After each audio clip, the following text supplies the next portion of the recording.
Can we hear? Is the sound working? Oh, good. Chat disappeared. That seems good. Hi. Yay. Here's the problem. Morgan was like, don't forget the music. And I was like, I don't have to do the music. The music, that's not a part of my ministry. That is none of my business. Hi, babies. Hello, hello. We're working on my silly little overalls. As per usual, we were supposed to do something different on stream today, which was going to be beating Ocarina of Time. And then I put off, that makes sense because I switched scenes. That makes sense. I was putting off a project that I've been working on that I need to finish the TikTok for. So here we are. Welcome. Yes, it's me, your father. Like other fathers, I don't try as hard. Sorry. Just kidding. I do try hard at other things, but not the audio. That's too much for me. Sorry. Okay. What we're working with. I'm very nervous about the amount of water that I have on my table today. What we're working with. Oh my god, the loop transitions. Listen, so many people. So many people were like, oh my god, how did you get the cat to make a loop? What do you mean? How is it more likely that I trained a stray cat to do a loop? You see what I'm saying? How would I have done that? You know? What? Penlas, what did I say? Did I say no overalls? Did I say something weird? Is this a joke you're making? I said overalls. Did I say something weird? Here they are. This is the first half of them. We have to flip them. Penlas, you're perfect. Me, I basically just woke up emotionally. I'm here, I'm clocked in. Thank you. Content just happens. I've never intended anything. Sometimes that's true, but I do edit. No, you're perfect, baby. Okay. If you've not been following the saga of the overalls, what happened was I saw this photo on TikTok in like a photo thingy. This is after I reverse image searched it to try to find like the original picture. Please look. Do we see in like the upper right corner the starfish that are holding hands? I'm sorry. How is that the most precious thing I've ever seen in my life? They're adorable. So anyway, everything about this I've been obsessed with. They're starfish fossils. And the thought that I had was like, I need those somewhere on some article of clothing. Very much the little falling stars from Howl's Moving Castle vibes. They just have such dancy limbs. I think they're fun. That's the, when we say friendly tails on sperm graphics, this is exactly what I mean. Every single one of these limbs is friendly. Incredible. This one on like the bottom left corner, it looks like it's fucking skipping. Shut up. So cute. Okay, so anyway, had these. I stole some craft supplies from my little brother, who is also transmasculine and so therefore already knew how to do like line-a-cut block printing.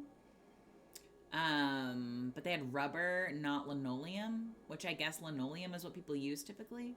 Also, sorry about the hint fridge screaming. She's hollering. Morgan just filled up some things. So here's like what we're working with on the front side. We've got this going on. What I found out was that puffy fabric paint does not spread well. So the thought originally was that each of these was going to be like fully filled in to have like almost the exact same vibes as like the little fossil guy. Thank you. I feel like they kind of look like they're glowing because we did. Anyway, yeah, so I took the color. The roller didn't work at all. I tried to, no, and the problem is that their little legs are so skinny that I couldn't like put another like block thing over the top, and even then they wouldn't have been like solid. So I think I'm vibing right now. If I wanted to, I could go in and fill them in with the like paint. But right now they've got like the outer part and then kind of this little like inner glowy vibey part. I wanted this to sort of look like the energy is these fossils if they were a bowling alley carpet is like the dream for this print. I have a disease where Morgan and I make content on the internet, so sometimes we get sent a bunch of like really incredible, thank you so much. Sometimes we get sent things that are incredible that I like these are like great black overalls. I don't need a pair of black overalls, so these are universal standard ones that I am now doing weird block printing shit on. They're perfect. Soot Sprite candies. Thank you. Okay. I love. Anyway, yeah. So I've been having some fun, and I think that's mostly what we're gonna do today. I guess I'll show y'all my little guys. Roller rink, bowling alley, arcade. Like that's the vibes. The fabric paint that I just got it from like Michael's or whatever. Aggressively sticks to itself, so it's not possible to get it like evenly spread over an area. Hello, hi Maddie. So it's not great for block printing by any means. But all I've been doing is getting it flat on this glass thingy, like squirting. Sorry to say squirt. We're probably gonna say squirt a lot. Put a little bit of paint here. Hold on. Kind of flatten it out a little bit, put the guy on it, tap it a whole bunch of times, and then press down on, whatever, one time, pull it up, and then we do a dot of more in the middle, and then I have toothpicks that I'm using to like pull out and make the tiny guys, right? We're still doing the starfish. This is the back side of overalls. We've done front side of overalls, but not yet the back side. Yes. Yeah. I think probably also once they're like completely dried, I'll like do different weird angles. Like I'll do them in half on the side. Cause like this, does that make sense? Like this whole strip of like where the front is and then the back is going to be weird and naked. So we don't want that either. Cool. So that's what we're working on. We're mostly doing like legs today. And we're going to see where the wind takes us. But it's been fun. It was, oh my God, horrible to carve these. Much harder than I thought it was going to be. Considering they're rubber, I was like, oh yeah, it's going to be like soft and like there's a learning curve for sure. And I've heard linoleum's actually worse. So that's something that we know.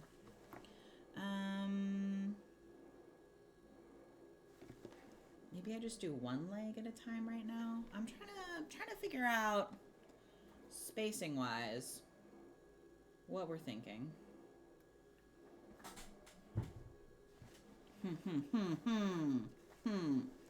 Here's like the crotch.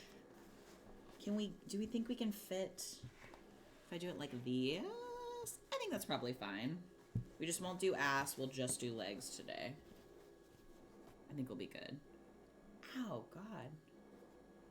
Oh my God, yeah, it hurt my little hands. It's not good. I also probably should be like lint rolling and also like cleaning these off. I'm not doing that. I don't feel like it. So, don't do the things that I do.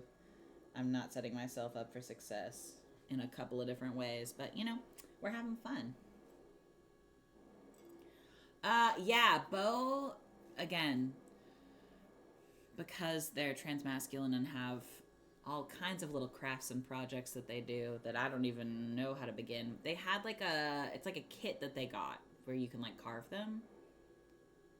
Exactly, that's how I feel, I won't be doing that. I need paper I do have paper towels. Okay. All right. God, the hint fridge is just like really wanting to be included today. The overalls, yes. This is like dimensional fabric paint. I don't know if y'all have ever Yeah, fabric can be washed after 72 hours, turn inside out before washing, lay flat to dry. We'll see. Her, the hint fridge.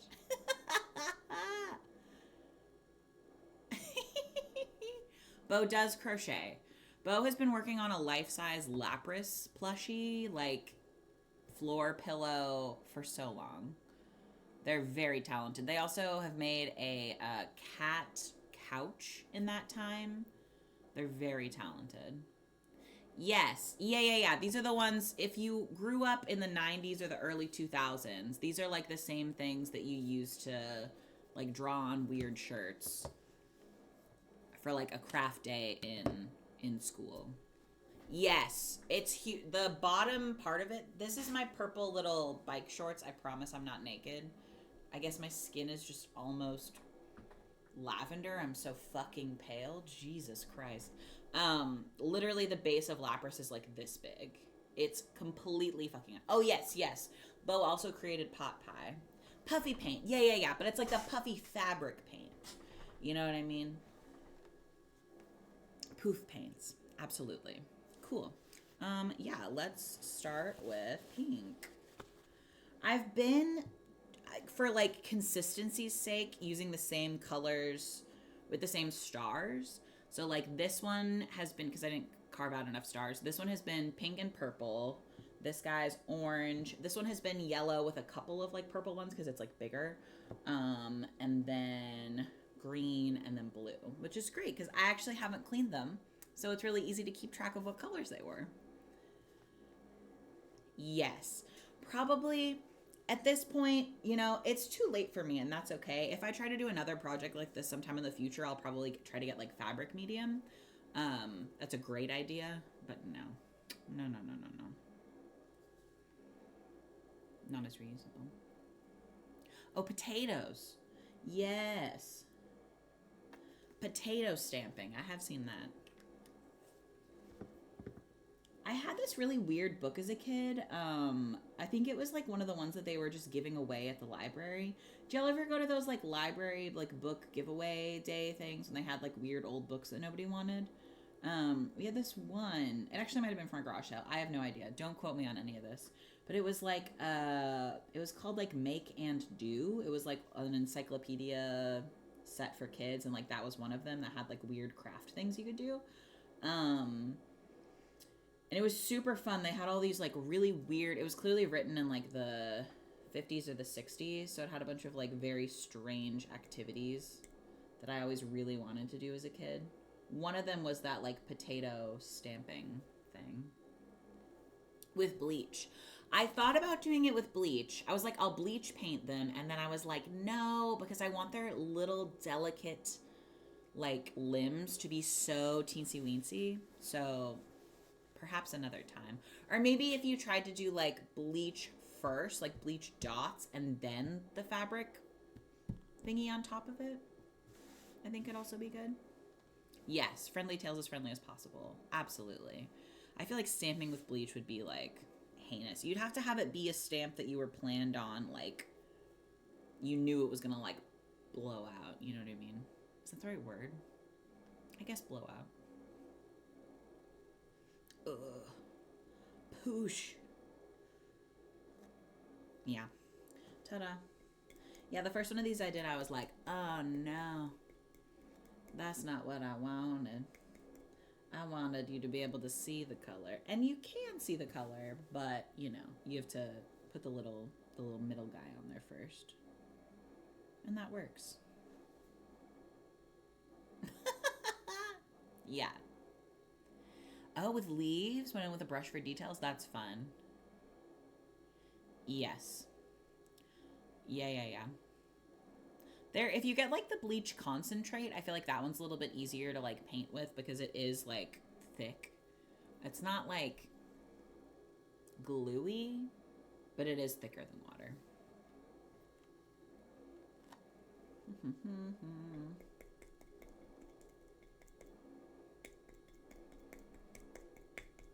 But yeah, I've been having a fun time doing this. I'm hoping I'll have them done when our friend Kyle comes and visits because Kyle is a content creator, and so we'll be taking a lot of fun little photos. Much like blood. Very similar to that. Isn't the pat pat fun? It's fun. It's a good time. I'm excited to post this like TikTok video because it's a couple of different like time lapses of me. It's fun to like watch them get like printed down and then the little blob in the middle and then me like making the shape. It's like very satisfying to watch. I need to get one of those like overhead phone mount thingies for craft stuff. I really need to. ASMR goofs, absolutely. Oh, cornstarch kind of makes sense. That's really smart. Toilet bowl cleaner. Interesting. Interesting. That sounds like a good idea to me.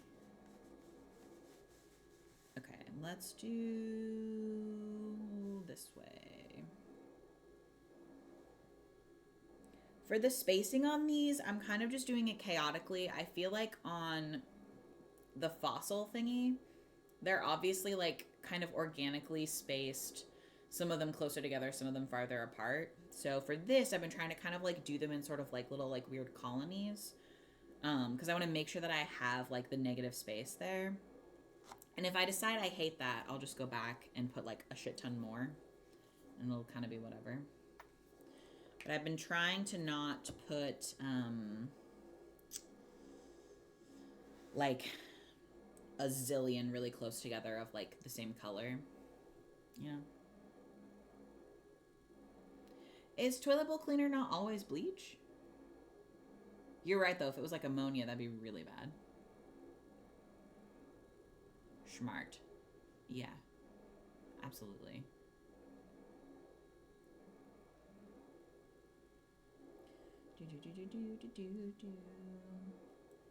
I also really want to be able to wear these to the clothing swap, and I don't think that they'll be like done in time. Which will be sad for me. Oh, okay, heard. Kabloof's chemistry set. Listen. No. Me, I don't know anything, famously. One thing about me, I know nothing. Yep. Yeah. I was always afraid of that show, Pendles. It was like a big deal when I was like in middle school. Everybody's like, I love to watch it. And I didn't have these words, but at the time I was like, oh, I have anxiety. So happy that you guys don't. Yes. That's all it would be. No. My God, why? Did the carrot have a venereal disease? Sorry to the carrot. Actually, you know what? Most people, if you're gonna die, I don't even think it would be from that. No. Absolutely not.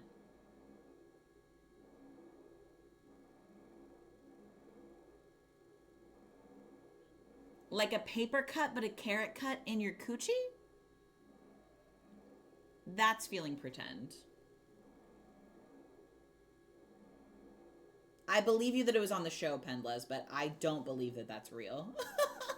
No. God.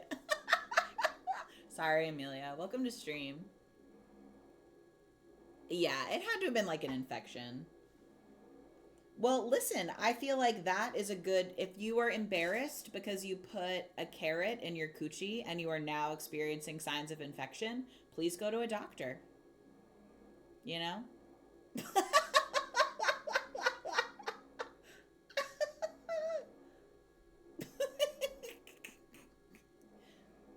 It's important to get that checked out. If you have a carrot in an orifice right now, take it out and go to the hospital. Yeah, that's true. No food ever. But if you must. Oh my God.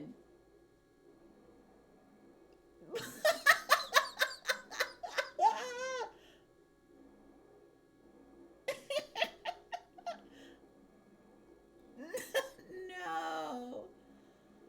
Oh my God. Welcome to class, everyone. Sorry for that you're here. I don't think streams are like this when my wife's in charge. Okay. Let's do upside down, baby.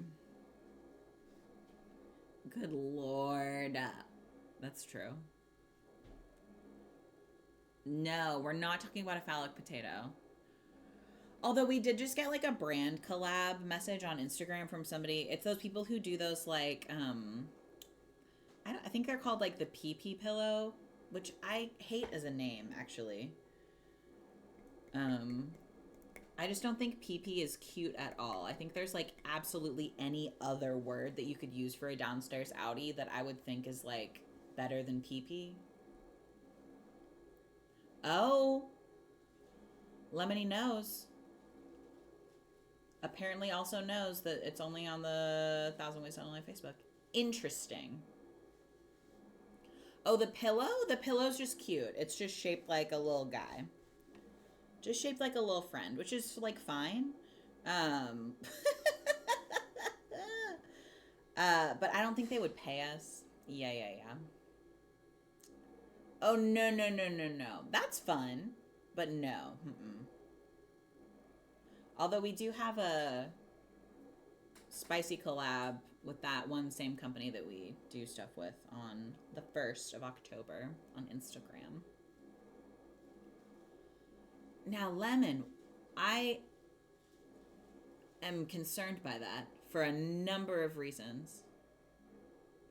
Oh, there you go. Kellen, that makes sense, baby. Hello, welcome. Thanks for being here. Yes, absolutely. The not doing it part is preventative medicine. Absolutely. Please don't do it, but if you must, go get help immediately. Because honestly, all that you're doing is creating a super fun story for the person who is going to help you out. Which is great. Oh my God, Gremlin Cutie, congratulations. That's so exciting, baby. I love. Where are my wet paper towels gonna go? I don't know. We shall see. Yay. Oh. Yeah, that's a huge win. That's so exciting. Congratulations. Got heating oil, had to interact with your landlord. Very brave. So brave of you. Hello. I love. Adorable 7. Oh, incredible. A Fitbit. That's fun. I've always kind of low-key wanted one because I want to know more about like how I'm sleeping. Absolutely. Tati, I love that. Ah, Andy, that's so exciting. Amazing. Maddie, great. I need to go to the dentist so bad. I really gotta go.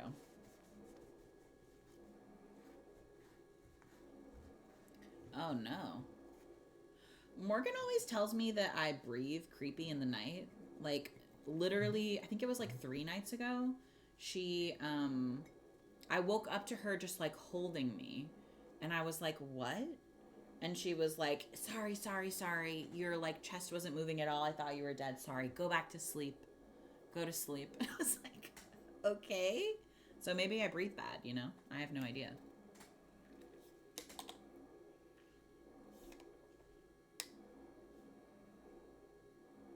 A new dentist, and she ended up going on a rant about how no plant should be illegal.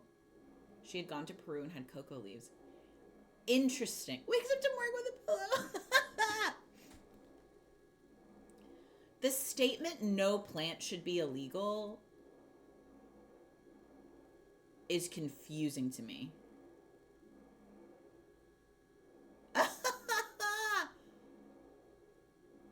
Like, does it grow here? You know? I don't mean to be rude, but like, if it could become invasive, fuck you, ferns. I think we love ferns here, Pendles. Are ferns like bad in Ireland? Are they mean ferns? I think we only have nice ferns. My whole backyard is ferns. I didn't put them there, so. For fun uses? Can you use a cocoa plant? Back it up. And like, I'm hearing that for fun uses. Like, I'm hearing that. And because of because of Twitch rules, we're going to be really careful with altitude sickness. Oh. Interesting. Okay. Okay. I mean, cocoa tea and candy and it really does help when hiking. Interesting. Why?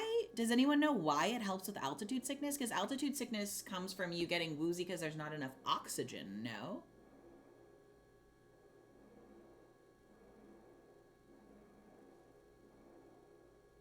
Coco, I don't know if I believe you, baby. That sounds like something you're saying to pull my leg.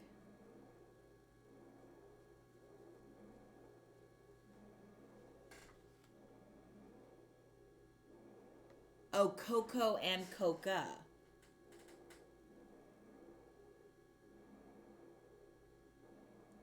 I couldn't tell you. Okay, heard. That makes sense. Because the higher you go, the eviler gravity gets. That makes sense. Classic more evil gravity.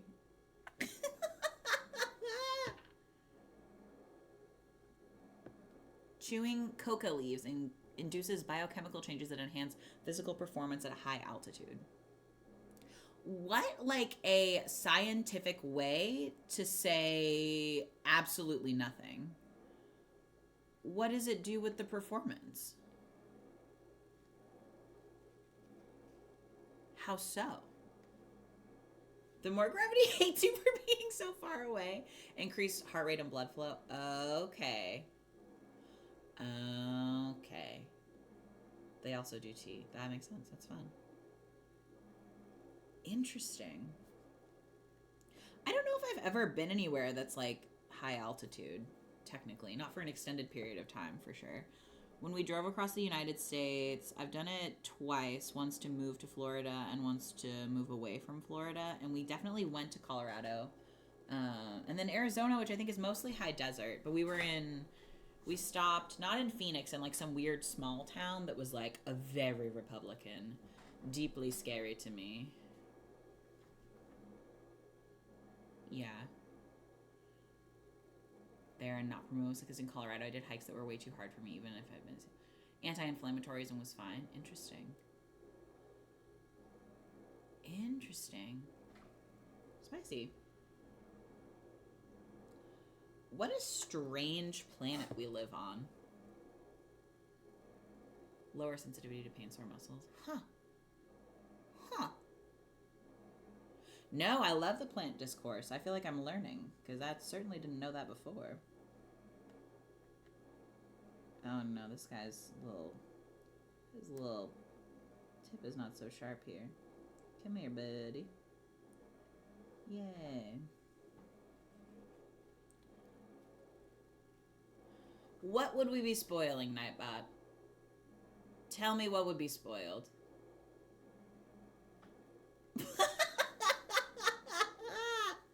Golly. My head is empty and I'm trying my best. And I can't reach that thing to turn it off, so don't spoil the crafts. Oh my god. Welcome. Thanks for being here to everyone. Fern spoilers. The girlie's doing good. She is so fucking weird. That it's hard to tell if like I have thought that she was on the verge of giving birth for the past like 5 days. So unfortunately, something that we figured out is that when the like trap neuter release groups were all booked out 2 weeks, it may have been that we could conceivably get her in, but because she is so small, I definitely thought she was like way the fuck farther along than she was. We also, unfortunately, were not able to get her into our little neighborhood vet because they don't see pregnant cats at all. My assumption is because they don't want to perform like spay abortions, because of how, and I think they would be asked to, um, which is obviously not my fave. I'm making the photo smaller. Thank you, my darling. I'm back. It's me. Hello. So the kitty's doing good. If we had known that she wasn't that far along when she first started seeming super fucking pregnant, it turns out we could have possibly gotten her a spay abortion. At this point, there's no fucking way it's too late.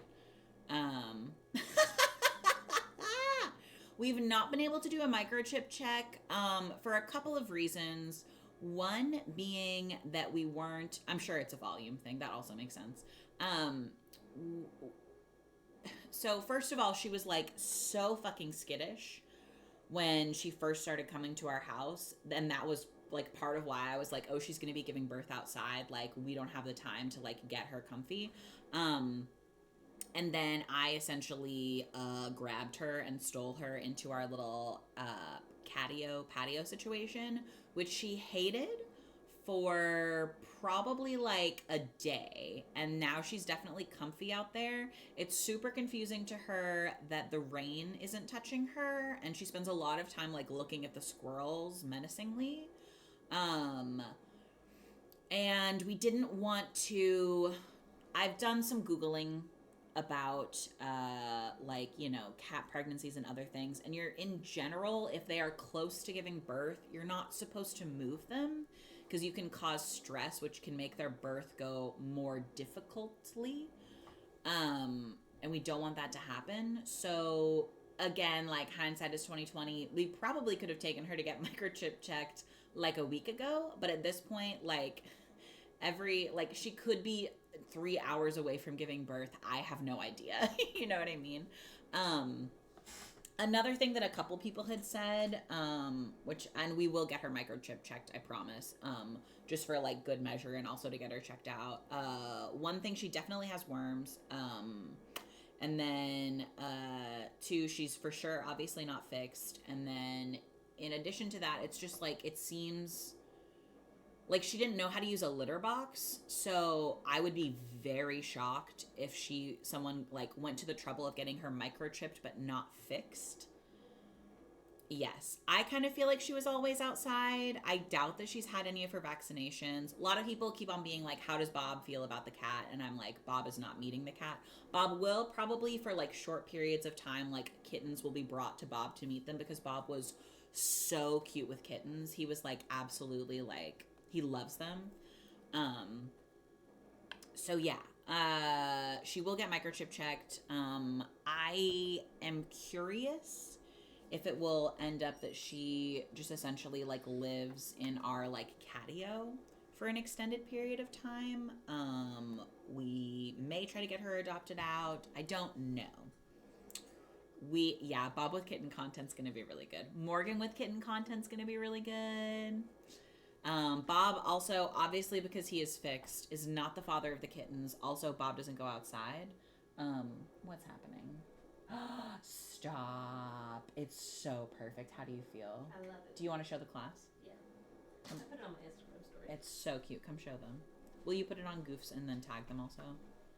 You want me to work all the time. Yes. They can't see. I know, Scott. Morgan got her little Figment clip. clip. It's Figment.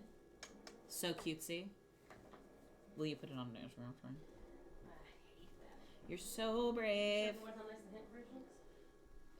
I mean, they can hear how much it screams. Hey, remember those? Yeah.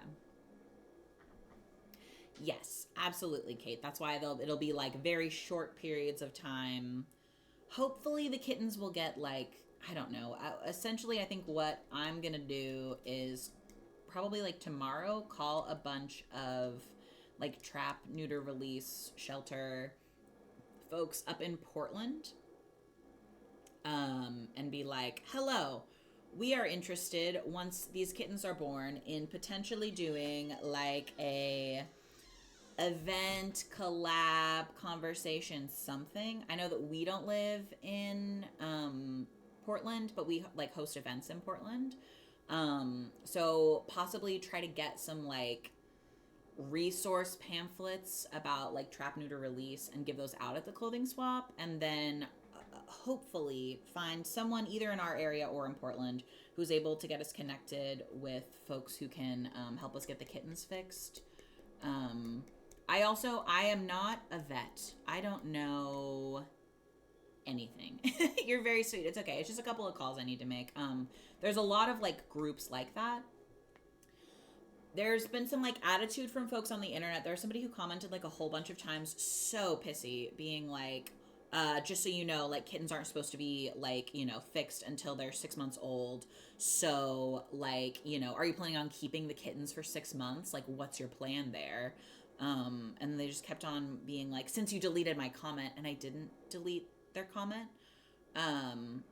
But I had done some like light Googling previously, where I was like, how early can kittens get spayed? And I guess they can do like pediatric spaying or like neutering at like 5 to 6-ish weeks.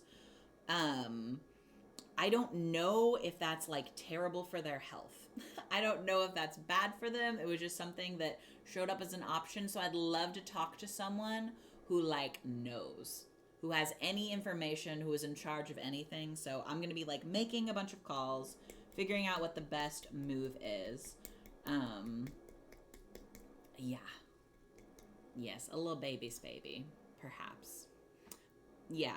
And I honestly, like, it is not feasible for us to, like, keep the kittens for 3 to 4 months. It may just be that in our, like, application, whatever, however they get adopted out, that we, like, get people's contact info so we can be like, hello, please make sure that you get the cat fixed. Have they been fixed yet? Because it's really important that they get fixed for their health.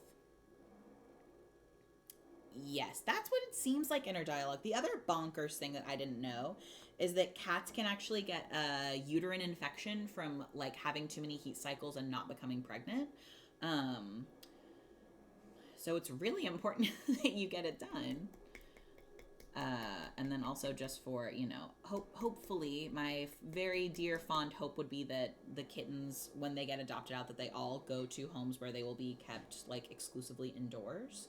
But I cannot tell the future, nor can I like, you know, do anything other than make people like pinky swear or sign a contract. That's what I thought, get nitty with it. Like 6 to 8 weeks. I don't know. We're spayed the day we adopted them at 8 weeks. Yeah. Spay neuter isn't bad for kittens in common in shelters. That's what I thought. Especially just because, like, you know, it's so important that we don't continue to make zillions of kittens. Because, again, there's already too many fucking kittens. Oh, I'll drink my water. Oh, there's an ad. I'll wait to talk about more cat updates. We'll not adopt out unspayed cats. That makes sense. Get nitty with it. I think especially with like how severe the issue has become, you know, something folks got to do. Important for the environment and also for the cats.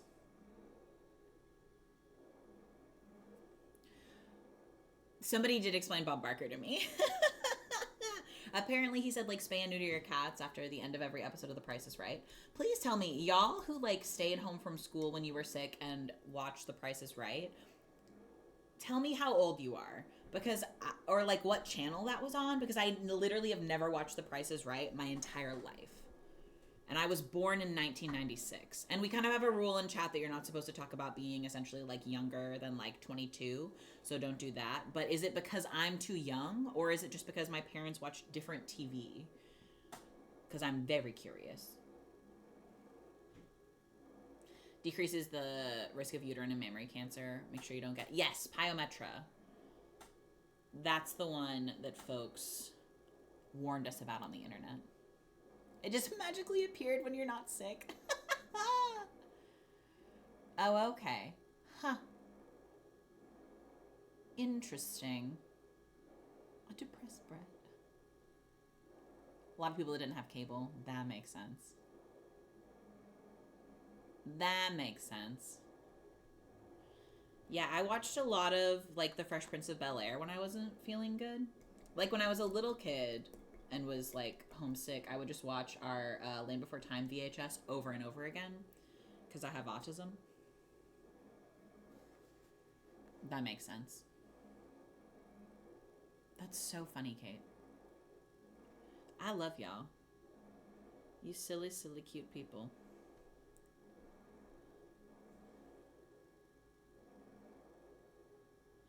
I've never seen Saved by the Bell, but I feel like a lot of people in my age group are into it. Oh. Antique Roadshow and How It's Made, where my dad constantly had those on. How It's Made was so good. So good. It was just always on.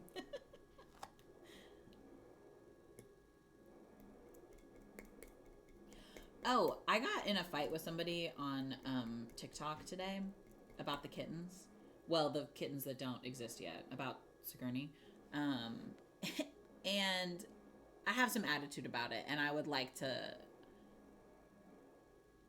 share with the class because I just feel like it's so fucking bitchy. And like, I'm okay. Like, this is our job, and like, it's fine. About theoretical kittens. But this person commented on TikTok and was like, this is so fucked up that you're just like gonna watch this cat be pregnant for weeks when you could have like gotten a spay abortion, and like these kittens better have like homes that they're going to that are safe and trusted.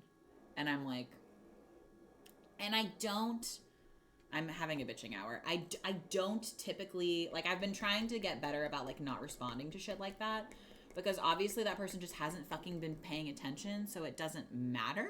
I should have kicked the kittens out of her. Jesus Christ. So fucking whatever. So I responded, like commented, and was like, okay, obviously you haven't been like paying attention because we literally tried to get a spay abortion, and everybody was booked out 2 weeks, and yeah, so like fuck you, whatever, you know. Obviously the kittens are gonna go to happy homes. Like, no, like, I'm not part of the problem. Like, use your resources of bitchy anginess somewhere else. As car seat people on the internet, it's very, do not cool to sucks either of us. It is just very like, people love to get so mad about something that isn't happening. Which is infuriating because it's not happening. So like, don't like, I don't know, be annoying and weird about and like make other people think that something that's not happening is happening. I don't know. So anyway, they responded and they were like, whatever, like I take a cat, like stray cats to get you know, spay aborted like once a week. You definitely just didn't look hard enough. Sorry? Like, what? I know. Thank you. It doesn't seem true to me. Also, like, not to be like this bitch, it is definitely under most circumstances preferable for a cat to get spay abortion. If they are like late in their pregnancy, it can potentially cause harm to the mama cat to get a spay abortion.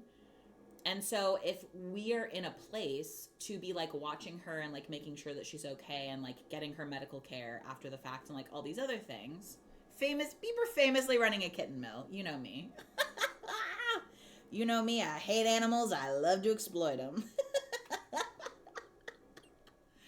The drama, the hidden spay abort vet. So I literally responded, I think that's a great question, Silver Arrow, because that's a thought that I fucking had. Oh my God. So anyway, I responded and was like, so happy for you that like your area does not have as much of an issue, and that you're not as overrun. Hope your day gets better. Cause like, fuck them. Like, what? And it's fine. And like, the more we post about Sigourney, the more likely we are to have kittens rights activists in our comment sections, and like whatever, that's okay. Like, thank you for the interaction. I don't know. It just seems deeply silly to me. Sorry. I hope your day is better is something that I learned working at Starbucks. Hope your day gets better. And then at Disney World, it was always, have a magical day. But you have to say it just like that. Listen. Have the day you deserve. So true. So true. Yeah, I don't know. Oh, no. Don't do that. Why was I not putting that just on like a solid spot? And instead somewhere soft where it could fall. Good grief. Yeah. I honestly have a magical day. I have said it like earnestly way more often than I said it snotty, but saying it snotty makes stressful suburban moms so livid. So if you get the opportunity to, bless your heart's a great one. It's typically only offensive to those who are having a bad day. And we love it.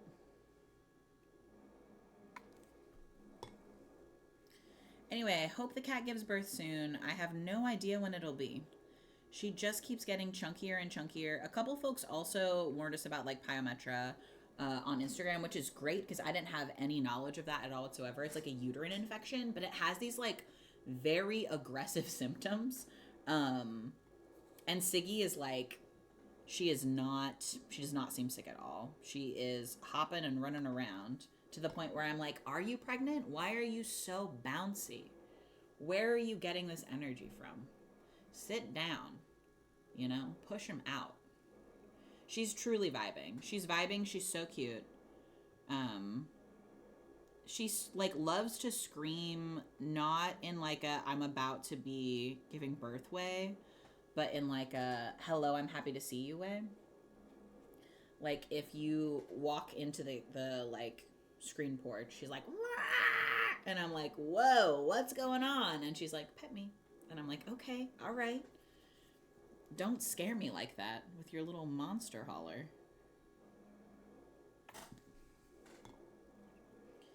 People also keep commenting and being like, make sure you have like a safe space for her to birth in, as if we don't have like 3 separate spots set up for her that she absolutely fucking refuses to go in. She will only like lay down flat on like this blanket that we have out for her. It's so funny. They do. Cats do love to yell. Oh my god, that's so funny, Maddie. If she's happily fat, good for her. She is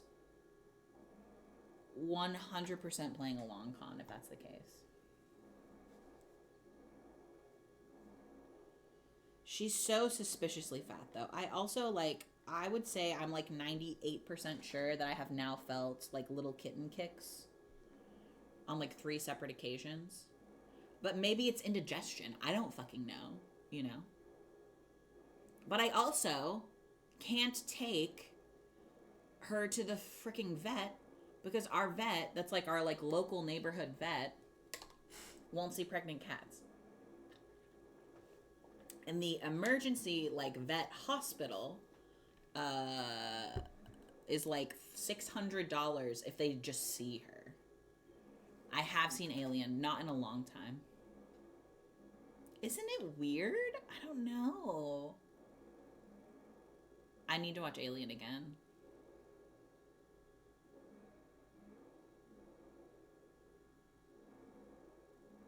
It's so spicy. They are booked out a month. So I think by then we'll probably know. Yeah. Our thought initially was like we'll go to get her like microchip checked and just have them like squeeze her and be like, holding her up to the light. No. No, she's got like black and white fur and it's so thick. Yes, Maddie, that's a great idea. We're also definitely gonna do the like a single job who works too. A single job is what I said. There are cat pee tests. I don't know how people collect the cat pee. Like, are we like getting it out of her litter? A single job who works two moms. Oh my god.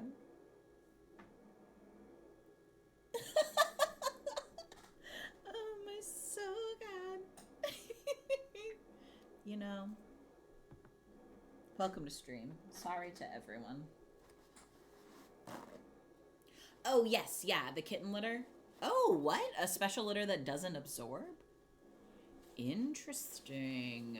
Interesting. I know we're gonna have to buy fancy litter when kittens are born anyway. I wish that it was the same kind of litter, because I think that one's like, it's like the pellets. We also have raised kittens before. Not since I was like 14, so like, you know, like 12 years ago or whatever.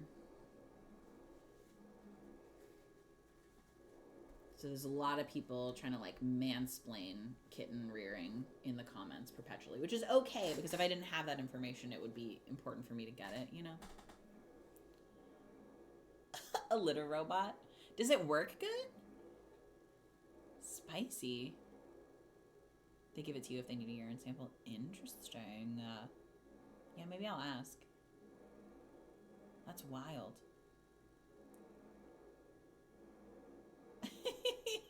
They really weren't snotty about the fake cat pregnancy terms. There were a couple people who commented and were like, oh my god, I'm really glad that you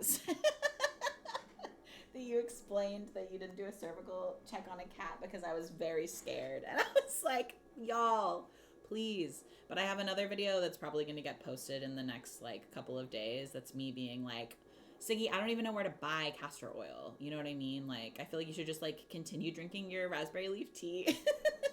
Which is all jokes. I would not give any of those things to a cat.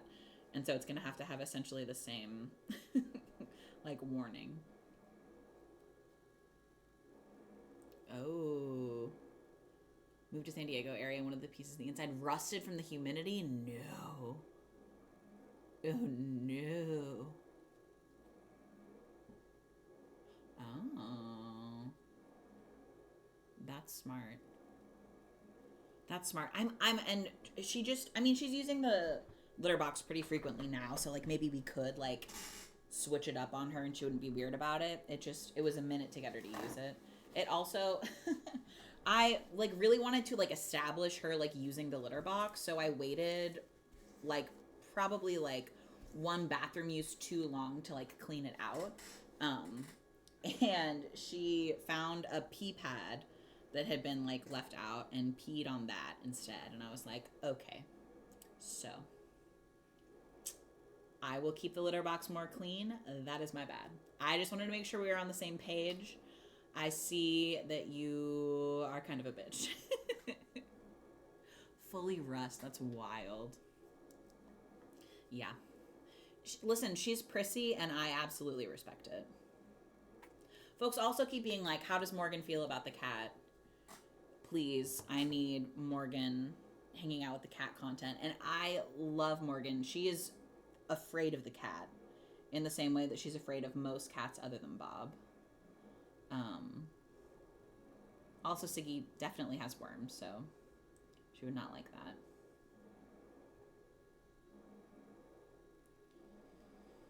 I know that there are like cat pregnancy safe dewormers, but I think even then, most of them, they're not supposed to have them when it's like they're like about to give birth, and I just literally don't know. But I have thought about trying to find like a kitty Doppler on the internet. Yeah, absolutely. I know she doesn't piss on my bed. Oh my god. No. Oh, Seven, I'm so sorry.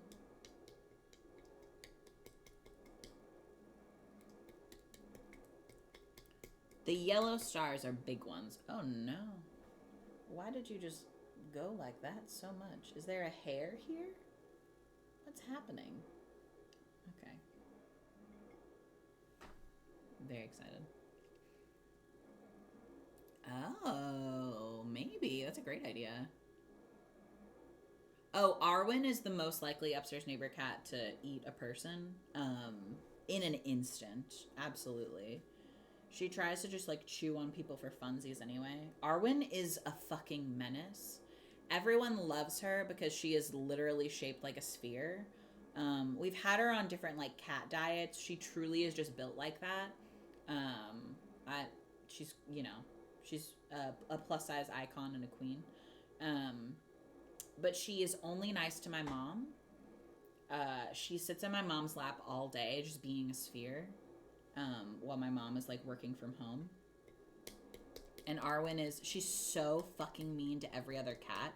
Arwen is not a girl's girl in the slightest, because if there is another like girly pop cat, she will run to that cat, bite on the back of their neck until they are so scared that they piss themselves. Because Arwen is evil. She's fucking heinous. I think you should. Not so binary. Absolutely. She is basically the reason why Ginny was living outside on the catio. And now Ginny is like so stoked to be in Beau's room.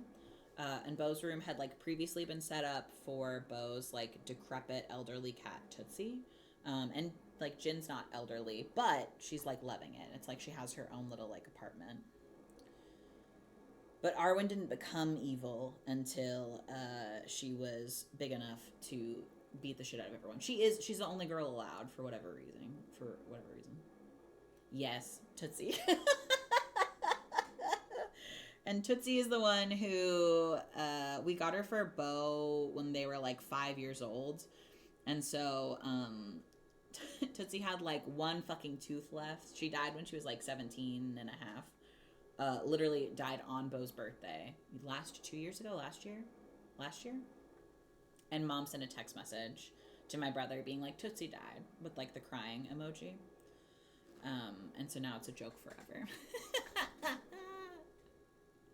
Yes, called her a Tootsie Roll all the time. That's what she's named after, is because they were Beau's favorite candy at the time when they were 5 years old. I thought it was a stupid name. Now it's really funny because Morgan, when talking about Tootsie, like, always called her Tootsie. And I was like, it's like Tootsie Roll. Her name's not Tootsie. You know? Happy fucking birthday, bitch. Yeah. Mom continues to be an icon. She's always like, I shouldn't be the one in charge of delivering information to people. That's not my fault. And we're like, Shelly, that's a joke forever, and it's so fucking funny. So don't even feel bad. It's good. Pause is incredible. They have them. That's Smart Wednesday. You nailed it. Arwen is named after the fucking elf princess from Lord of the Rings. But I think Arwen or like Erwin or something is the name of like the janitor from Ned's Declassified School Survival Guide or whatever. So people are they always think that Arwen's a boy. And I'm like, no. She's literally a princess. Grandpa. Hans is a great name for a cat. I believe that when Sigourney's little baby girlies are born, the naming convention is going to be films that Sigourney Weaver has been in. So I think the cats' names are going to be Ghostbusters, Alien, Aliens, Alien 3. Which I think is going to be really funny. No cat spoilers. Avatar, yes. Yeah. Holes. Ghostbusters the cat. This is Alien 3. Cabin in the Woods. Finding Dory. It depends on how many there are. Yes, absolutely. Holes the cat. She's not polydactyl, just to be clear. There is this weird cat that I've seen a couple of times who has a jingly bell, who runs around our neighborhood, and he has long fur, so I am curious if Siggy is like his original like spawn. So possibly due to inbreeding, because I think that he might be the dad of her kittens. There may be polydactyl cats, but Siggy just has like the most absolutely unhinged, like Grinch fur paws. Short for Avatar. The one with the blue people. Yes. Absolutely. Yeah. We'll decide like a font for each of the cats' names. Avatar will exclusively be in... What the fuck is it? What's the font team?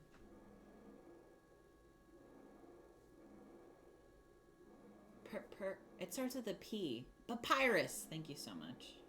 You're a star. Y'all know that the captions on Avatar are in Papyrus? Embarrassing. I watched it on a plane like 2 years ago and was like, oh my god. Please. Happy yours. You did great, Maddie.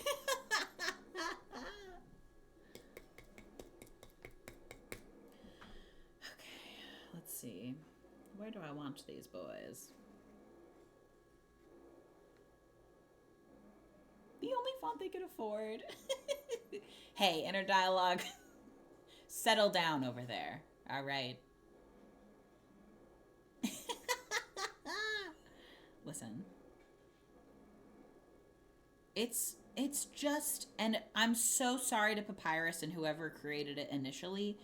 I feel like Papyrus is like more of a joke than Comic Sans, because I feel like Comic Sans is kind of having this moment where people are using it ironically, which is so fun. And Papyrus is like, they're using it in fucking, like church pamphlets. Please. Good God, you know? That's embarrassing. If Jesus picked a font, it would not be Papyrus. Not he has risen in the Avatar font. Literally. Constantly. Please, why? So bad. It seems really fitting that we're talking about fonts because Lemon sent me the Sunny's House fonts, which are Saratoga and Ranch Hand, and they're really good. So now I have them for like shit that we post, which is great. Garamond. For sure, for sure. Jesus would have used wingdings, I know it. Jesus loves Helvetica. Oh no. Lady Teddy, that's so funny. That's feeling very on brand, though. And I mean that, like, neutral positive.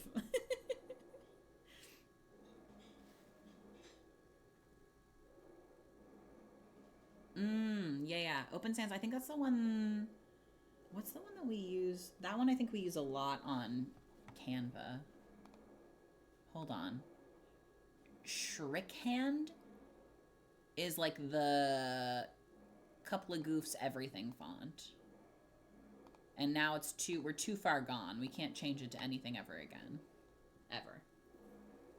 That's stuck, you know?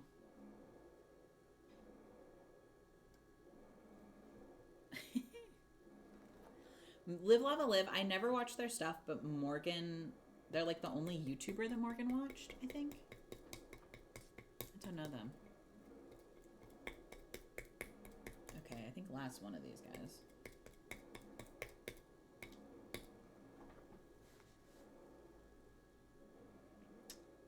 Where's his little crotch? Yes. Oh, thank you so much. My wife made this pillow out of 2 bath mats from Target a couple years ago. What daytime game show do I think I would do best on? None of them. I would be so bad in her dialogue. Truly no clue. I always wanted to do. Did y'all watch like Cash Cab when it was on? With that guy who was just like in a fucking taxi? Mm-hmm. Mm-hmm. Yes. That's the one I would like to be in. Because the premise is so fun, but I don't think I would do well. Cash Cab was so good. I hope that guy's not stressful. I feel like I haven't heard about him in a really long time. Let me just compress my breast so that I don't get fucking shit all over it.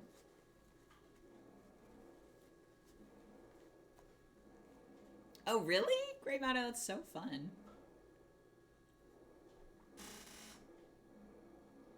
Get Nitty with It. Did they audition for it? I thought it was random always. Okay, fun. Fun that they're skydiving. They skydive as Elvis or separate activities. I'd love to hear more about that. Oh, thank you so much, Salem Socks. You're so kind. Oh, it's both. Interesting. How fun. Classic flying Elvis. Amazing. That's absurd. Yeah, we were actually at the thrift store. It's not a thrift store. It's like an antique store something. Next to the Gay Barber, which is Two Sweet Barber Shop in Portland. And they're in the weird little antique store. They had an Elvis bust, and it was $45. And if it was like only $30, I would have bought it. It was so fun. But I don't like. Sorry to Elvis impersonators, but I don't really know or care that much about Elvis. We just wanted it to like be in the library because that would be cute. Oh, I would be so bad at Jeopardy. I think I might kind of kick ass at Are You Smarter Than a Fifth Grader, actually. That seems like something my autism brain would be able to do.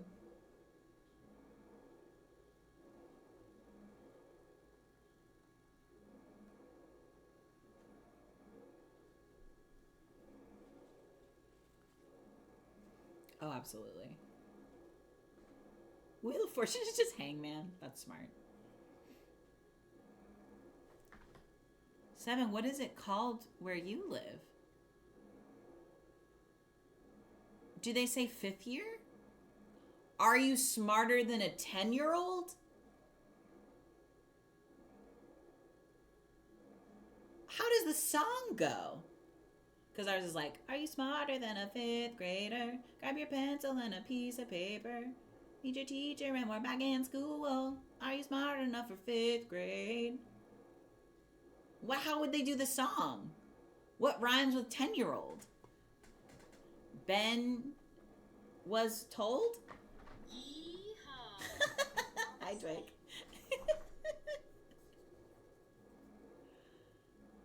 Please, yes, please do. Oh my god, also,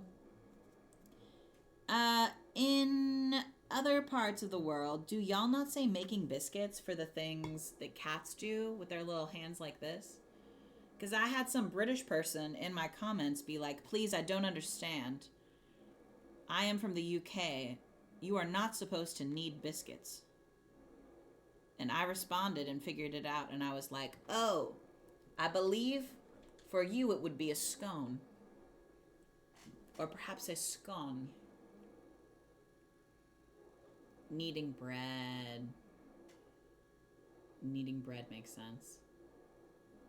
Happy Paws. So cutesy. I love it.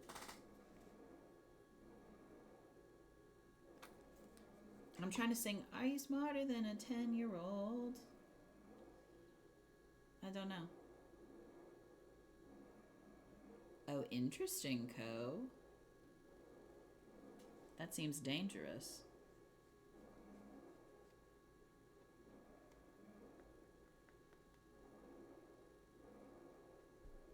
Oh, this is an awful one. Please. Be a better little star. There we go. Indeed is a narc. Making mush.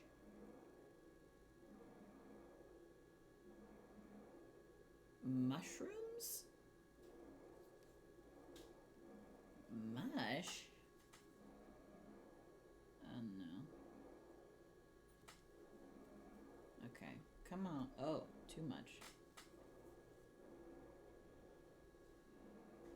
Oh no, poor baby. That's no good. Oh no.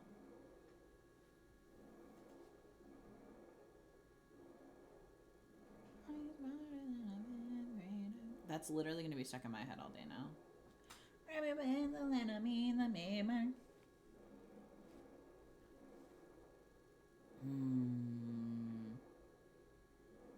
I must listen to it. I must listen to it.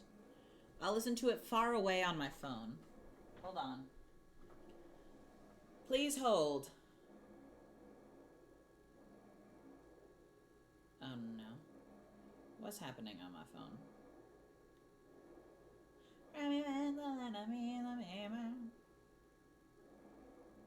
Please. Okay. Alright, nobody listen to me. Oh no. Here, this isn't what I want. Oh, here we go, here we go. Close out of that. This is an ad. Hold on. I'm wearing bike shorts. Nobody gets scared. What's happening here?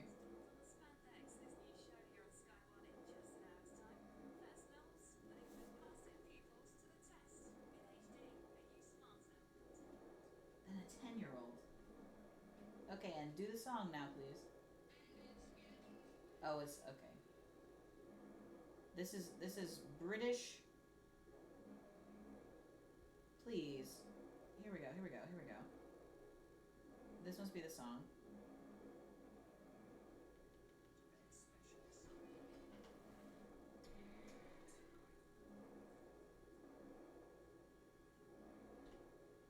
Okay, no.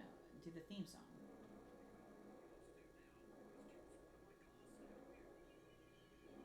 Fake Jeff Foxworthy. Is there not a song?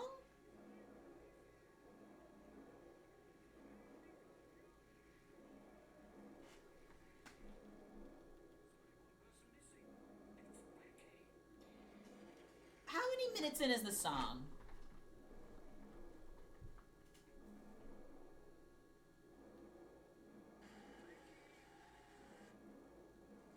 No, get out of here, YouTube Premium, please.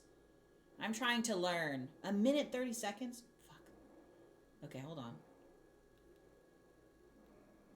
What? Up. I broke it. Unmute. 1 minute 30. Oh my god.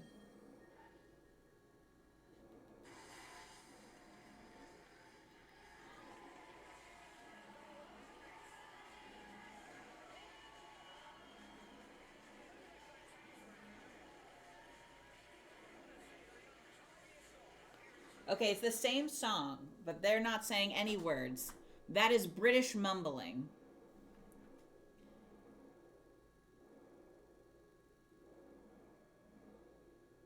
Interesting. Why wouldn't they say what grade are you when you're 10 in British?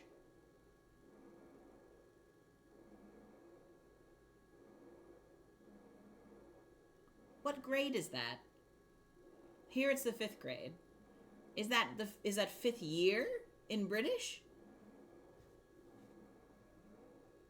Deeply confusing to me.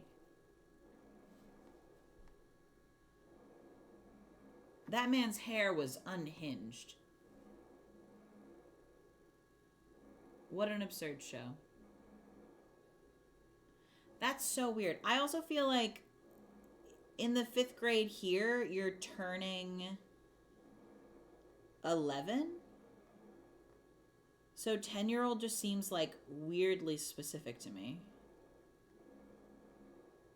You learn something new every day. No, you're perfect, baby. What is British 10 years old? In US years? Great question. These are the important questions that need to be asked. How odd.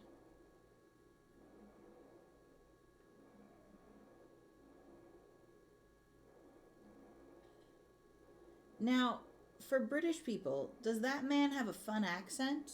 The host guy? Because Jeff Foxworthy here does. Yes. What am I in British years? 10, but in British years. I guess we'll never know. How interesting. How strange.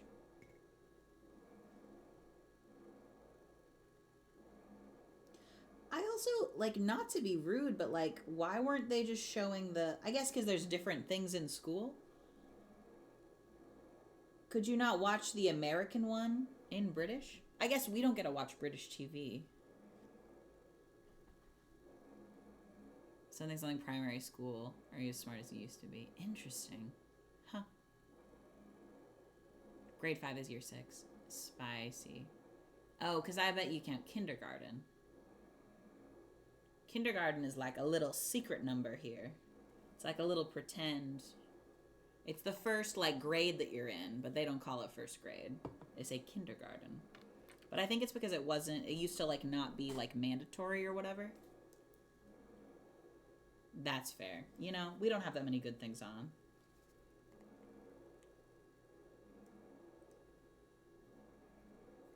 Oh, no. Oh, no. Get out of there, buddy. Oh, no, I broke it. Oh, no. Oh, God. Okay. All right, nobody look at this toothpick. I definitely didn't break it, and everything's fine. It's still not mandatory? School isn't mandatory until you're 7? Whoa. I loved Skins. I watched Skins as a youth. That show, very stressful. I would not recommend it to probably anybody now.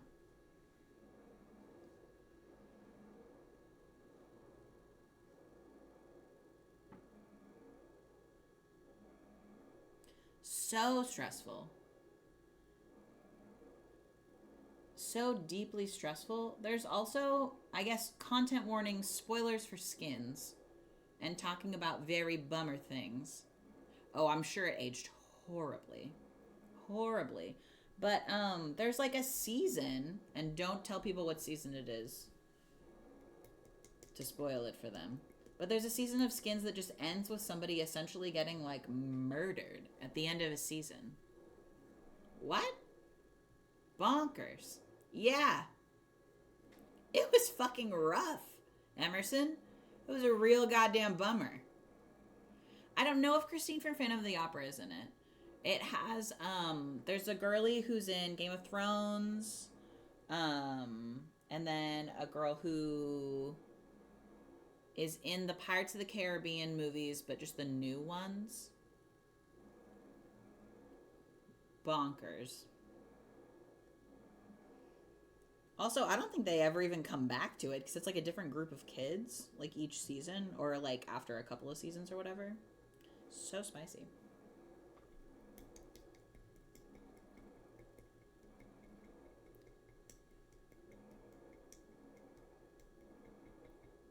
Oh, not Shameless. I don't know Shameless. I don't think there's a 9/11 musical in Skins. Every 2 seasons. Pfft. Something that disappoints his children. Probably Squid Ink. Oh my god. Oh my god. We're right now rewatching Sister Wives. Mom and Bo are almost completely caught up. And Morgan and I are watching the new episodes. Wild.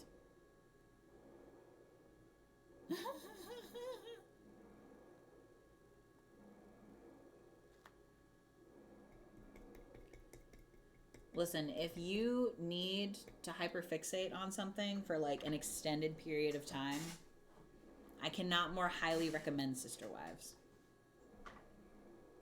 Perfect for that. Yes. We finished House. It got really bad after the last, like, it's like the second to last or third to last season. So weird. Oh my god, Dwight, it's so good.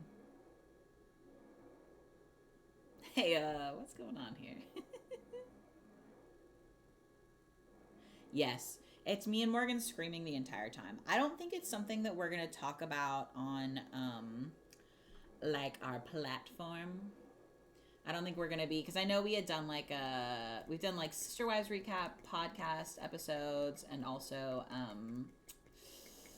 like that, like rating my Sister Wives closet jewelry. I think something that is super unfortunate about reality TV is that like any of those children on that show like did not consent to be in the public eye at all, because they weren't able to. Their parents consented for them. And I don't think that that's a cool decision that was like made on their part. So I don't know that we're gonna like talk about it in a big way that like gets more people to like participate in watching. I don't think you're like a bad person if you watch Sister Wives at all. I love the show, especially now since like it's very focused on the adults and almost not at all focused on the children. It is on HBO. I've not read Jill Duggar's book. Oh no. That's terrible, Grey Matter. I'm so sorry about that. Yeah, the concept of Sister Wives, it is, oh man, it's so, there's like standard regular Mormon, and then there is fundamentalist Latter-day Saints Mormon, which if you've heard of, what's that man's name? Warren Jeffs, that guy who like became the head of fundamentalist Mormons and then like married a bunch of 12-year-olds. Very stressful shit. Super stressful shit. The Keep Sweet documentary, I think, is about Warren Jeffs, I believe. Is that right? No. Yes. Yes. Many flavors of Mormon. Yeah. Anyway, Sister Wives is a reality. Keep Sweet is really awful. You should, if you are someone who needs to like know content warnings going into something, it's a really good idea to look that one up on Does the Dog Die? Which, if you don't use Does the Dog Die, it doesn't just tell you if the dog dies. It has like every possible list of like anything that anyone could be concerned about. Super huge content warnings, very stressful, very stressful. Yeah, hey, incredible, May, I love that. Yeah, so the show Sister Wives is a reality TV show about a family who practices plural marriage, which is a kind of polygamy that is completely unlike polyamory in 1,000,000 ways, and is like, it's essentially like a husband with multiple wives and children from those wives, and that family structure and what kind of like, it's like keeping up with the Kardashians but keeping up with like the weird stressful Mormons. Very toxic and sexist. Yeah, it is so much. Yes. Yeah, and yeah, it's and the redeemable qualities about it and the things that like keep you watching as a viewer, I would say, are the wives. Like, they for the most part are lovely. There is a lot of like bad vibes and hatred towards one of the wives, who it is an interesting social experiment to see how people feel about like the newest wife, because she is very brainwashed by the religion. which I don't know that you can super fault people for under like the specific circumstances that like she was raised in it. And then additionally, there's a lot. There's so much. It's just, it's very interesting. It talks about their lives and the decisions that they make, and then the patriarch of that family, Cody Brown, is like maybe the most, I don't even know how to explain him. Oh my god. I have a perfect, hold on. We have a list of quotes from Sister Wives on my phone. Okay. I've considered doing like are these from, oh no. I've considered doing like are these quotes from Michael Scott or someone who's on Sister Wives? These are all from Sister Wives, but let me tell you some things that they've said. Okay. Okay, the classic meme, Settle Down, Johnny Appleseed, is one of the children from Sister Wives. Very funny. Incredible. Hotter than stink, not a phrase. Stink does not have a temperature. Okay. Yes, it kind of that vibe. I didn't ever watch 19 Kids and Counting, but I would say it's a TLC show, so probably very similar. My heart is thumping a million times a mile. I think that's literally a quote from The Office. I think Michael Scott says that. Beer and Skittles on that list. I don't think it is, but it should be. We were nip and tuck the whole time. I think what he meant was neck and neck. But he said nip and tuck. I don't know. The stinky finger of blame. This man loves to say stink. Loves it. Loves it. Got to put on my negotiation gloves. Not a phrase. Not a phrase in the slightest. As with anything, there's always two sides of the pancake. Is there? Who has ever said that? So true. To one of his wives, he said, "This is out of your box, Janelle." Like, not out of the box, not out of her wheelhouse, out of her box. Box also means vagina sometimes. So I thought that was very funny. He says broadsided, like I was broadsided by that all the time, and he definitely means blindsided. They say, gotta make sure we cover our nut. What? Huh? What is the nut? I can't even explain cover the nut, because it's like what he's talking about is like make sure our assets are lined up. He's talking about like the money that they have, but he's like, gotta cover our nut. That's not anything. Cover our butts? Not so binary. Thank you so much, because I was literally never gonna get there. Cover our butts is a thing. You're right. No, he doesn't mean use condoms. Recently they said we're in a tight pickle. Why are we adding adjectives to the pickle? We're just in a pickle. That's regular. Super normal. Nut as in squirrels. Yeah. Oh yeah, he didn't mean nut as in like semen for sure. He says goat rodeo a lot. He's like, this is a goat rodeo. We say goat rodeo at our house now because of it. Goat rodeo.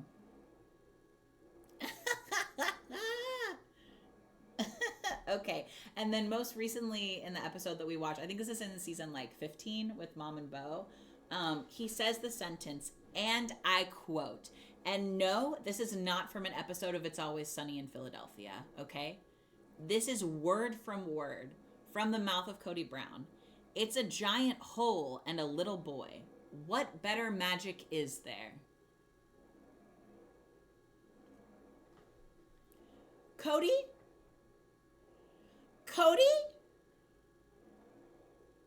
Absolutely not. Absolutely not. For the love of God, why?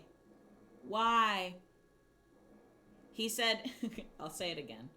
Cody Brown said this, do not, Coolsville sucks me. He said, and I quote, it's a giant hole and a little boy. What better magic is there? And what he's talking about is like a hole in the ground full of dirt, like dirt that's been like taken out, you know? And the little boy is his son. And someone's like, don't let him go in the giant hole. And he's like, it's a giant hole in a little boy. What better magic is there?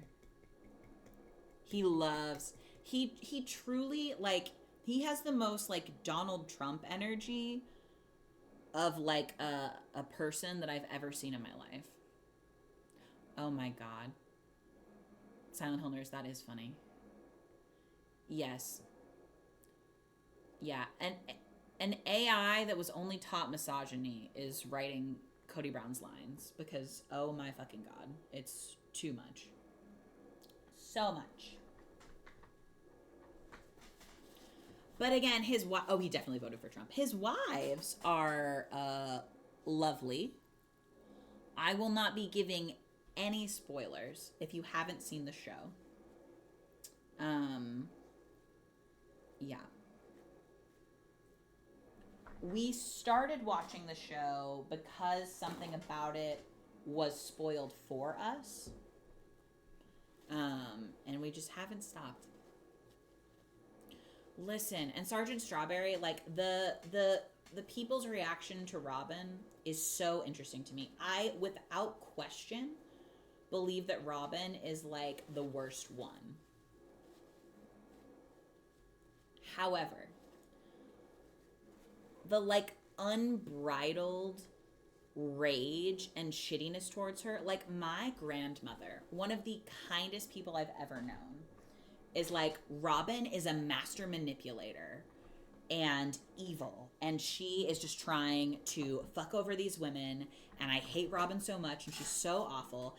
And I feel like what we see from Robin, there's no gay stuff, sorry.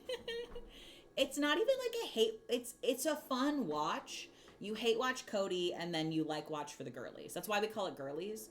Robin is not a girl's girl. Oh, Silver Arrow, you're perfect. Is Robin a girl's girl? Absolutely not. Is she deeply indoctrinated and brainwashed? Also, yes. That's what it is. She also, I just feel like so desperately like wants to be a part of this family and feel included and have the other women feel like supported and cared for by her. Anytime there is like a miscommunication where Cody has said some stupid shit, I feel like Robin is there being like, ha ha ha, okay, and what he meant was this. And unfortunately, Robin is the one who's been married to Cody for the shortest amount of time, but she is the one who understands him the best and who communicates with him best. So these other women who have been like married to this man for, you know, like 17, 20 plus years are like, who's this girly coming in thinking that she knows my husband better than I do? And unfortunately, she just does. Cody, not a good person. Not a good person. Yeah, just generally a bummer of a vibe. And I just feel like you see a lot of examples of Robin, by no means being perfect, but like really trying so hard. Yes. He is the definition of male. Like, oh my God, Maya, hello, darling. I don't like her, but it's also not her fault that she's the only one of his wives that he actually loves. Absolutely. I feel like Robin is like exactly like, she would be my least favorite aunt, right? But I don't think she's evil.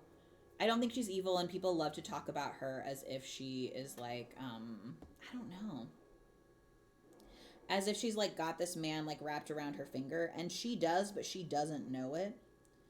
More recently, she has said some yucky things, some like weird fatphobic comments that were incredibly snotty, and she has had some big feelings about other things that have happened in the show to the point where I'm like, this is so sad and stressful for her. But again, I don't think that she's like, the level of hatred that people have for Cody, so valid. So valid. I fucking hate that man, and I just don't feel the same way about Robin.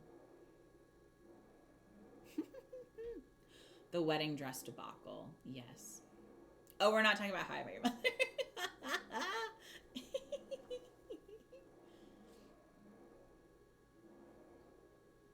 That's so funny. That's so funny. Different Robin, but that's so funny. Yeehaw. Oh, thanks. You're too kind, Sleepy Bunny Crafts. Everyone hates her more than Cody. And that is just like a prime example to me of like how misogyny runs so deep. Oh yeah, her eyebrows are terrible. They're so bad, especially in recent seasons. I feel like everybody's eyebrows have gotten better and hers have gotten worse. In a big way. In a huge way. I also, and we're gonna try to not do any spoilers, but there is kind of some like bitch eating crackers syndrome. What's the bitch eating crackers thing? Yes, the thing where you're like, oh my fucking god, that bitch, she's eating crackers again and she hasn't done anything. Yes, it is that.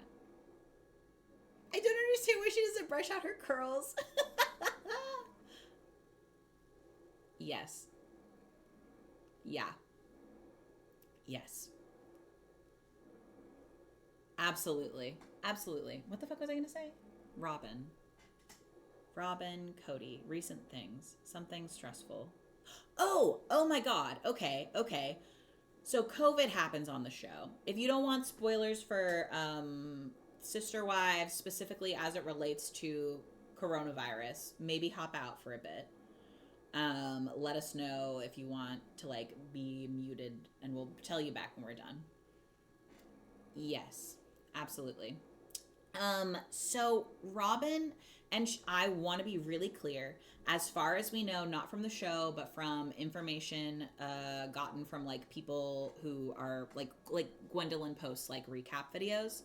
As far culpable, oh my god, he loves to say culpable. Robin has not had her children vaccinated. It's also, I have a really hard time with like part of the brainwashing that has happened to Robin is like this like you can't trust the government and you can't trust big pharma. Like they don't go to doctors, they go to chiropractors. Like they are on the crunchy pipeline in a way that's like very scary. So while I obviously think everyone should be vaccinated unless you're like genuinely allergic to like whatever is in like the mRNA vaccination thing, whatever. Like I think that it's heavily indoctrinated in her not to trust the government, not to trust doctors, not to trust. So like there's no fucking way that she was ever going to be like, yeah, let me go ahead and vaccinate my children. So her and Cody and the kids between the two of them are not vaccinated. Everybody else in the family is. And again, it's like sad. Like that's as far as we know. As far as we know. I don't know so much about like Janelle's kids, but like that is sad to me because it's stressful. However, weirder than that is that, yes, you're so right, Silent Hilders. That's exactly the fucking vibe.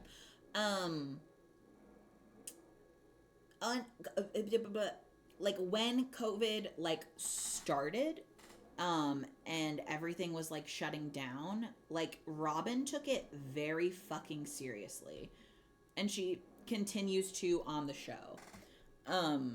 In the parts where like essentially people are quarantining, like Christine and Janelle, who I love, make decisions to go. That's what Gwendolyn says. And honestly, like she could be lying. I believe that she's vaccinated. I don't know if she like knows. I think she said like that she thought that the rest of them were vaccinated. But like Christine and Janelle like go on vacations and like visit a lot of people, and like Janelle's boys are like, I don't fucking think we should have to be social distancing. And so it becomes this kind of like huge, he is a QAnon dude. Yes, Cody's definitely not vaccinated and Robin is not, and those kids. It like I do not love what Christine and Janelle and like their family units were doing like during quarantine, It's not, I mean, they're not fucking asking me. It doesn't really matter so much how I feel. But Robin took it like really seriously. And she has a kiddo who got RSV. Solomon got RSV as a child. And then Robin like has had pneumonia. And I think one of them has asthma. And so anyway, she's just like, we really don't fucking want to get sick. And so it's important to us that like people are doing social distancing and like, you know, these boys in Janelle's family who are like going to like their girlfriend's house and like hanging out with friends at bars and like all of this shit that's happening. Really not so binary. That's interesting. That's very interesting to me. Yeah. Anyway, and people like the wider internet and like discourse groups and Reddit and stuff love to shit on Robin for like all of that. I guess. Yeah, that makes sense. I don't know. And yeah, I feel like Robin to me really seems like a person who makes a lot of stupid decisions and has terrible taste in men. And like probably wouldn't be fun to have as a stepmom, but I do think she's trying her best and is trying to keep people safe. I love that My Chemical Tragic. That's so exciting. We have ours on the 30th. We have a very busy day that day, so I'm excited to post about ours when we get them to hopefully get, you know, people to realize that they can book them. I know that some areas don't have them right now, but luckily in Oregon, I think most places except for Portland, which is also rough, you can get them right now. Yes. I think at one point Christine said she didn't even believe in COVID before Janelle and the other kids got it. And I mean that I'd agree with Cody and Robin on that. Yes, absolutely. Absolutely, yeah. They also, and it's because all of them are brainwashed. But both Janelle and Christine have this like, we're not going to be living in fear like attitude about COVID, which is stressful. As it's like there aren't vaccines and it's like at its peak and like things are going really bad, like they're like, you know, I don't fucking know. However, Cody still makes a point to like not fucking spend any time with them or their children or reach out to them. Like not even like I'm gonna sit on the porch and like hang out and chat with these kids or whatever who are literally my children. I just personally, and like, you know, I'm not in charge of anything and it's none of my fucking business, but it seems as if there's not an ethical way to have 18 children as one parent. Like as someone who's fathering or parenting or mothering or what the fuck ever, like how are those people all getting that, like the attention that they need, like the care and the love and like. And it's also really interesting from like a social experiment standpoint, which it's not, these are real people, which is a real fucking bummer. That like when the wives are talking about plural marriage, they're like, it's so great that I have like, you know, these women who I can lean on, who help me, who are like sharing the load. And like Cody's got all these things that he's got going on and like, you know, good for him. And like he's got too many man, boy, strong, dadly, worldly things to worry about. And me, I'm just like a domestic, like little, like sexy, hardworking, like trying so, you know, it's great. And I have these like girly pop friends who help me. They have a village. Yes. And their village has an idiot. That's exactly what it is. Exactly My Chemical Tragic. So as you're watching it, like to see the like fun and silly relationships between the wives is actually like so soft and so lovely because they're doing the theology, I feel, is what ruins it. And again, I'm not in charge of anything. And I'm happy for folks who have found religion in their lives that makes them feel like happy and fulfilled and comfortable. I don't know in regards specifically to like fundamentalist Mormonism if there is a way to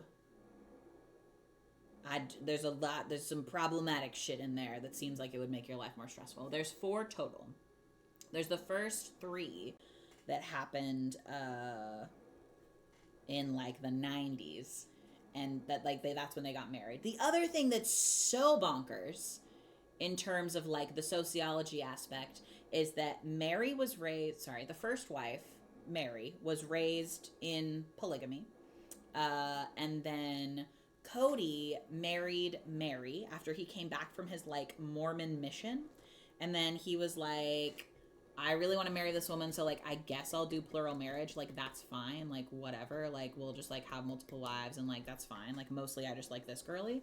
And then he was like, cool, I guess. They have this like friend who becomes the second wife. Her name is Janelle. And she had not been living plural marriage. She had previously, this is absurd. She is, Cody's first wife, her brother's ex-wife is Cody's second wife. So Cody married a woman. That woman has a brother. That brother has an ex-wife. That ex-wife is Janelle, who is Cody's second wife, which they don't ever fucking talk about until we're like 10 seasons in. Yes, which is also bonkers, not so binary art. Super weird. His mom could be Robin's twin. And then also Janelle's mom, before, like as a grown-ass adult, later on down the line, meets Cody's family and marries Cody. Yes. Correct. Janelle's mom marries Cody's dad. I got you, baby. I'm trying to like not do like spoilers, but that is relevant. That some of the wives are like no longer associated with Mormonism for sure. Whose wife is it anyway? Oh my god. Yes. There is like a whole unhinged amount of character arc that happens over the 18 seasons that is Girlies is what the show's name should be, but it's called Sister Wives. A couple of them I think are just sort of like spiritual and vibey now. Yes. The weird thing, yeah. As you should. They're the girlies. We love the girlies. What the fuck was I saying? Oh, Cody marries Janelle. Cody marries Mary when they're both like 19 to 22. Marries Janelle. Then marries Christine a couple years after that. Is that right? Anyway, something else that is super, super relevant is that Mary has an infertility journey that she is on for the whole first like half of their marriage. So something that is like deeply fucking stressful about the interpersonal relationships of these women is that Mary had one child and desperately wanted to have many. And the other wives they all had like 6 kids basically. And then Robin has a previous marriage, and then she gets married to Cody like, oh my god, 10 years ago? I don't even fucking know. And I'm so sorry to say this. I do recommend starting at the beginning. Because then you kind of get all of it. And I feel like you watch Cody, and obviously we all hate him now, but you kind of watch him be this sort of like almost endearing, idiotic, like Michael Scott character. Mm-hmm. Yes. And you're like, okay, it seems like this man's just kind of like stupid, but like loves women and like loves his wives and is like very comfortable and happy with the fact that like each of his wives is like sort of a boss bitch who is like very independent. Yes. Just a dopey guy. Yes. Just Sauron levels of evil. Which is also interesting because we've been watching Gwendolyn's like recaps, and she essentially like once he gets like openly like stressful on camera, she was like, yeah, this is the dad that I grew up with my whole life. Like this is what he is like. So that makes more sense. He seems much more likable. Yes. Yes. The clip of Cody asking the delivery doctor about infertility treatments for Mary when Christine was giving birth. Correct. Yeah. Mm-hmm. Yeah. Mm-hmm. It's so much. So much. Yes, absolutely. Gwendolyn is the queer and autistic daughter of Cody and his third wife, whose name is Christine. Christine, I would say, if we're to give the wives little like personality, like, oh my God, like Mary, who's the first wife, is kind of like the go by the rules, like this things are serious, here's what we're doing. Like she's a little more blunt, she's a little sassy. Janelle's the second wife. Yes, she is plus size and a hottie and very like analytically minded. She's like the one who's like in charge of like their like financials. And she's a career driven woman. She did not stay home raising the babies. Christine helped her raise them. She was like, I'm going to be fucking out there becoming a real estate mogul or like whatever. And then Christine is like so silly goofy, so funny, very like she's like the like standard mom figure of the family. Yes, hottie and logical Janelle, absolutely. Oh yeah, Christine said copy paste in like a big way. Oh, Gwen's recaps are so good. Christine and Logan raised all the kids. Yes, and Logan is not on the show anymore. Super interesting. Yes, strong queen, funny vibes. There's the first like line that she said in the show where I was like, wait, I'm obsessed with this woman is there's like a day, it's like a couple seasons in, but like they have like a day something that's planned, and then like the weather is like gets bad, and anyway, Christine's like, Heavenly Father would never do that to us, like to be silly. She's so cute. So cute, very goofy. I love that. Good for Logan. I didn't know that about him. Incredible. Yeah, no, he did, yeah. A lot of parenting. Should not have had to. Yes, Robin, sad and sobbing, but also did dirty by what she thought she was signing up for. People call Robin sobbin'. And she has big feelings. I think there's a lot of things that we can, like, make fun of Robin for that don't have to do with the fact that she's like crying all the time, because like I have a wife who cries all the time, and like, you know, sometimes you're crying all the time, you know. Well, that's okay. It's all right to cry constantly. What's not all right is being weird and fat phobic.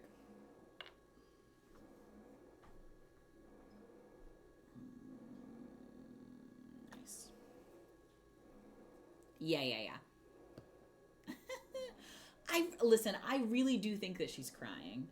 There have been a couple of times, especially on the rewatch, where we've watched Cody like crying, where his like eyes are fucking dry as shit. It looks like he just like scrunched up his face to make it turn like pinkish, so it seems like maybe he was crying. Yes. Yeah, absolutely. Yes. Yeah. Yeah, I think yeah. Oh my god. Yeah, Robin was done dirty by the fact that she is the youngest and the most recent wife. And so it's very easy for her to be kind of like a scapegoat for like a lot of problems that don't really have anything to do with her. They wouldn't have happened if she wasn't there. But it's very obvious that Cody treats her differently than the other wives, partially because she continues to have children later on, like more than the rest of them do. Not more children, but like years later. And Cody only cares about children when he can see them like as an extension of himself. Because, it's like he doesn't see others as people. He sees them as like, yes, evil court jester, very much so. What a great question, Squid and Gravioli. That's a great question. I don't know. I think not that it makes it okay at all. But if she's doing white woman manipulation, I don't think that it's like mean-spirited or that she realizes that she's doing it. I think it's the way she was raised. Which again, I don't want to get coffee with her. Don't fucking get me wrong. Like, no. Young enough to put up with this bullshit, absolutely. Yes. Yeah, yeah, yeah, yeah.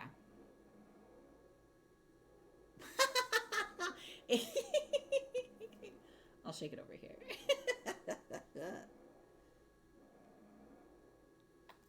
Y'all, I should have gotten a snack.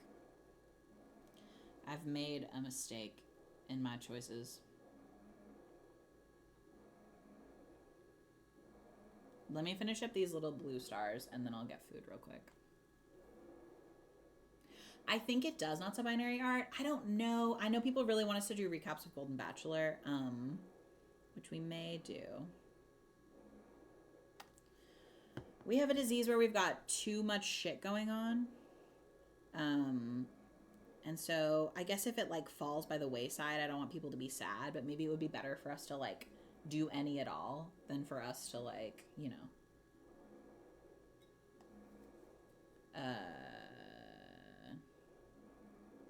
not do it.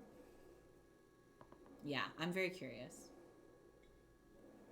Very curious to see how it goes. Oh my god. I had too much caffeine and I haven't had lunch and it's 3. Don't be like me. Oh my god, this is the ugliest star in the world. Tragic. Okay. All right, pause. I'm going to go get microwave food. And I'll be right back, friends. Oh, no, no. Wrong.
Hello. Sorry to everyone. I made myself way too hungry on accident. Now we have microwave vegetarian tofu pad thai with a shit ton of broccoli in it. I think it's Annie's. I don't know. I'm so hungry. I made a mistake.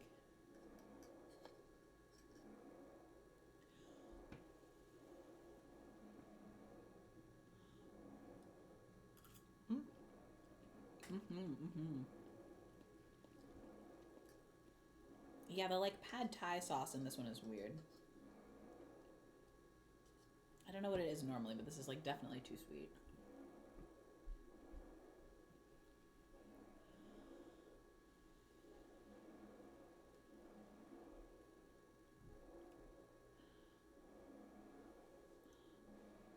I think after I eat my little snack, we just have purple, and then we'll be done with the backside of bottom part of overalls.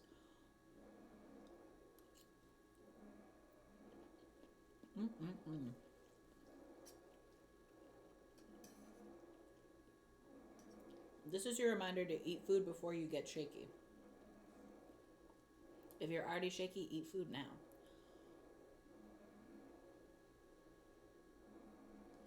Oh, spaghetti squash is good. I've had it before.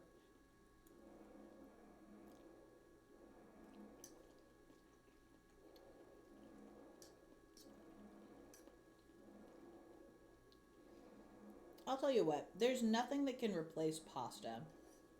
And I'm tired of people acting like there's something that can. What you should do is do it with, like spaghetti squash as a vegetable, also with the pasta. You know what I mean?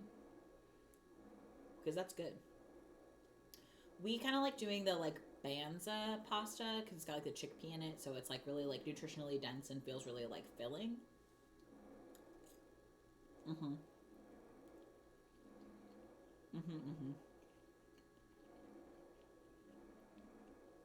Egg noodles are so good.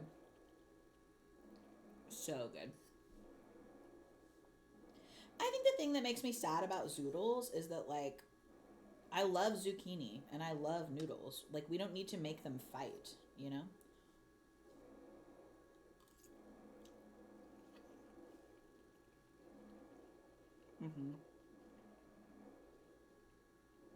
Hell yeah, gremlin cutie. That's so exciting. Also, if y'all have ever had homemade pasta, oh my fucking god, my friend Hannah makes it. It's just like eggs and flour and like a fancy little machine. It's so good.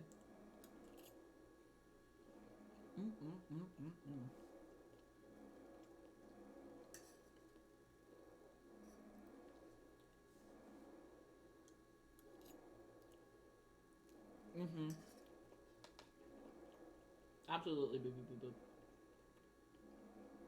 Exactly. Exactly, Sage.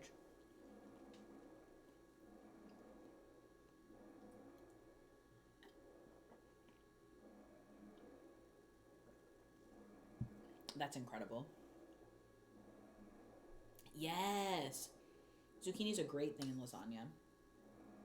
Yeah, I'm in my butternut squash era right now because, like seasonally there's like a lot of that in our grocery stores. And I'm going to try to cook an acorn squash, I think tonight actually. We'll see how that goes.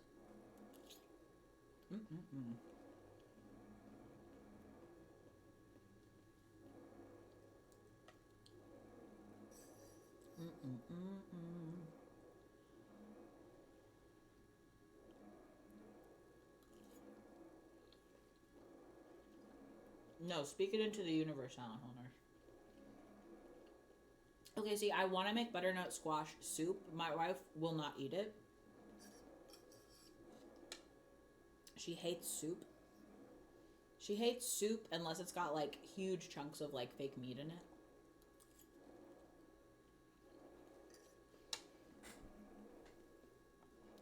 Tabasco, baby, you are never gonna guess what Automa did not like about that. Big acorn. What is sexy or demeaning about Big Acorn?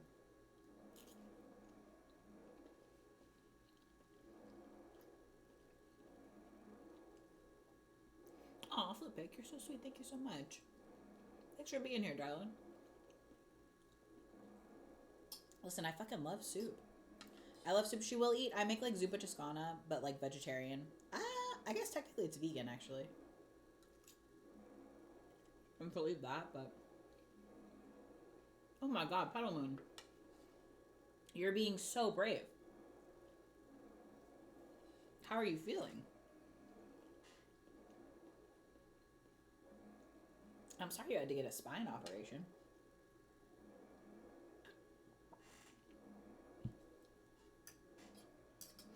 Listen, I have a feeling everyone I've ever known who's had a spine operation is very cool and hot. So it sounds like it may just be a hot person burden.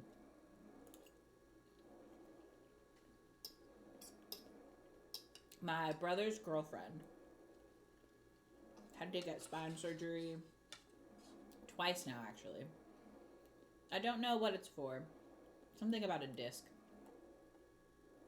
I got you.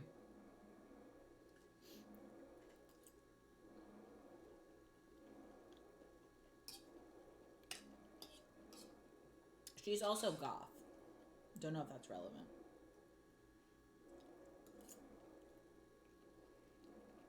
Oh, God. How does one break their back? Falling? The back is so big. There's a lot of space there.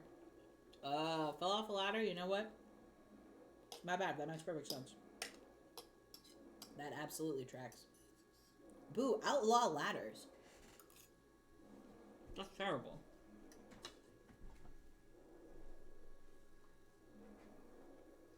If you can see me, I promise I have pants on. Don't be scared.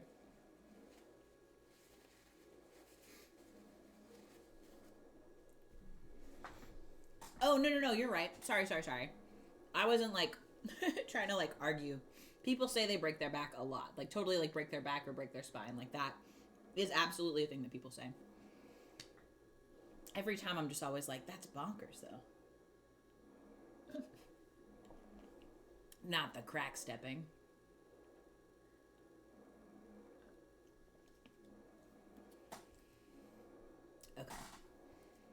Okay. Purple. Let's do purple. Yes. Absolutely. Oh my god, yeah.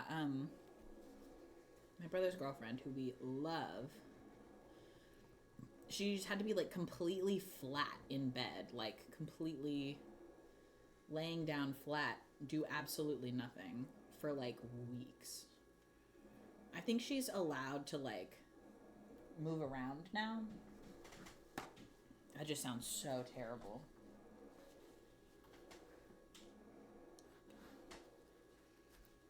Although, you know what? I'm going to be a huge bitch whenever I get top surgery, so. Excuse me, sir. Get out of here. Okay. Twash. Yeah. Mm-hmm.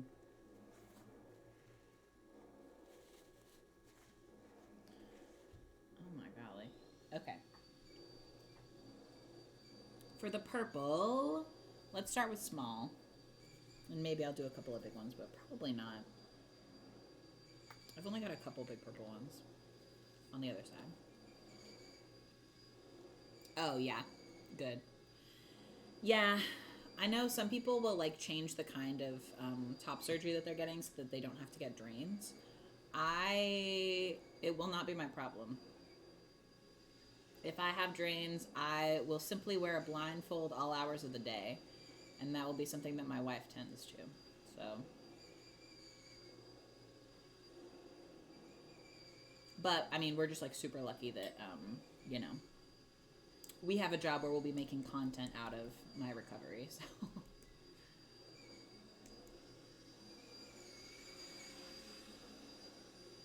Oh, thanks so much, Petal Moon. You're so sweet. Yes, I am using puffy paint for the center color bits. All of it is puffy paint. All of it is puffy fabric paint. If that is different than puffy paint to you. Hey, hey, hey. Don't listen to the ghost vacuum.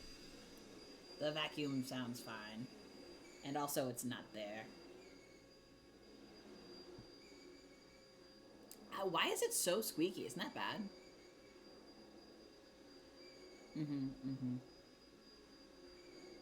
Yeah, Morg does my shots. I think I could probably do my shots by myself now because I've done her shots, but it just seems like it would be scarier for Avidril. The HCG shot. It just seems like it would be scarier to do it to yourself, honestly.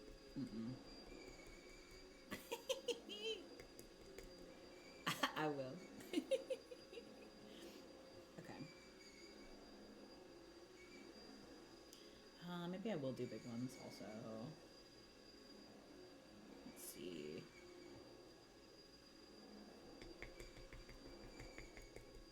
Smack, smack, smack, smack, smack, smack, smack, smack. No. No, the hint fringe doesn't normally sound like. It's just, it gets squeaky in that way.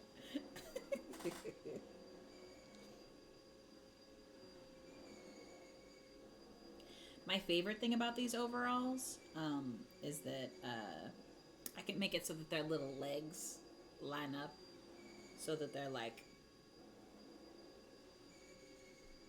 snuggling. I think it's very cute.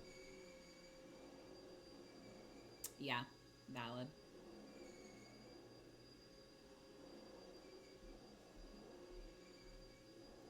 Yeah.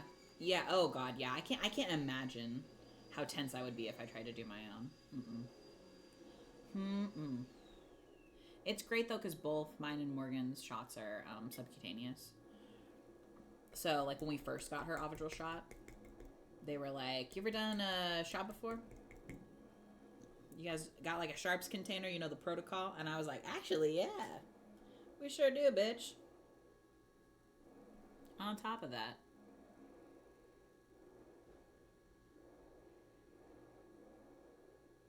oh, that's great. Trading shots and everybody win and nobody gets scared.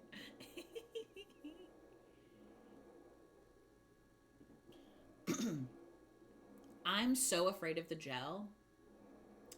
And this doesn't make any sense, but like Morgan has PCOS and also we're trying to conceive. So if any amount of like cross contamination happened there, it would just be so fucking bad.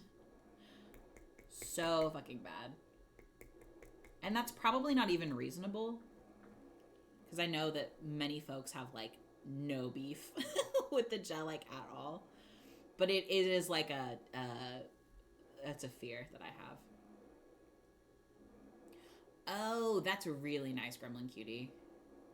Can I ask what your preventative migraine medication is? Because I am really fucking in the market for one.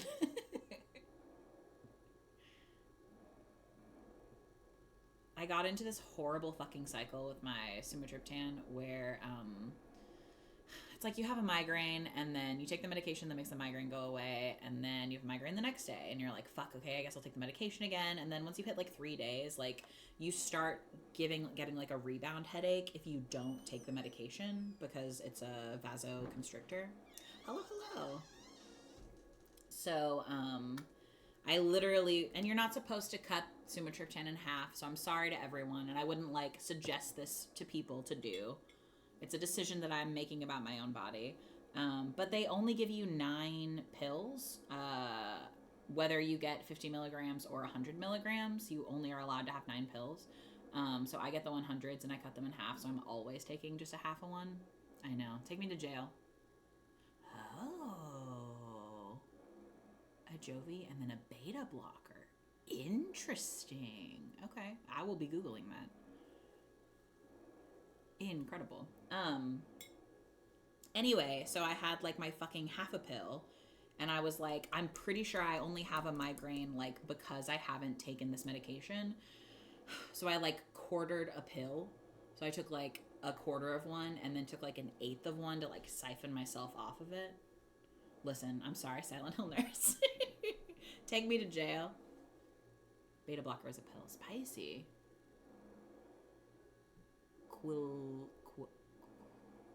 Quilipta for daily prevention? Oh, interesting. Okay. Oh my god. So rough. Oh, that's fair, Banana Moon Puppy. That's super valid.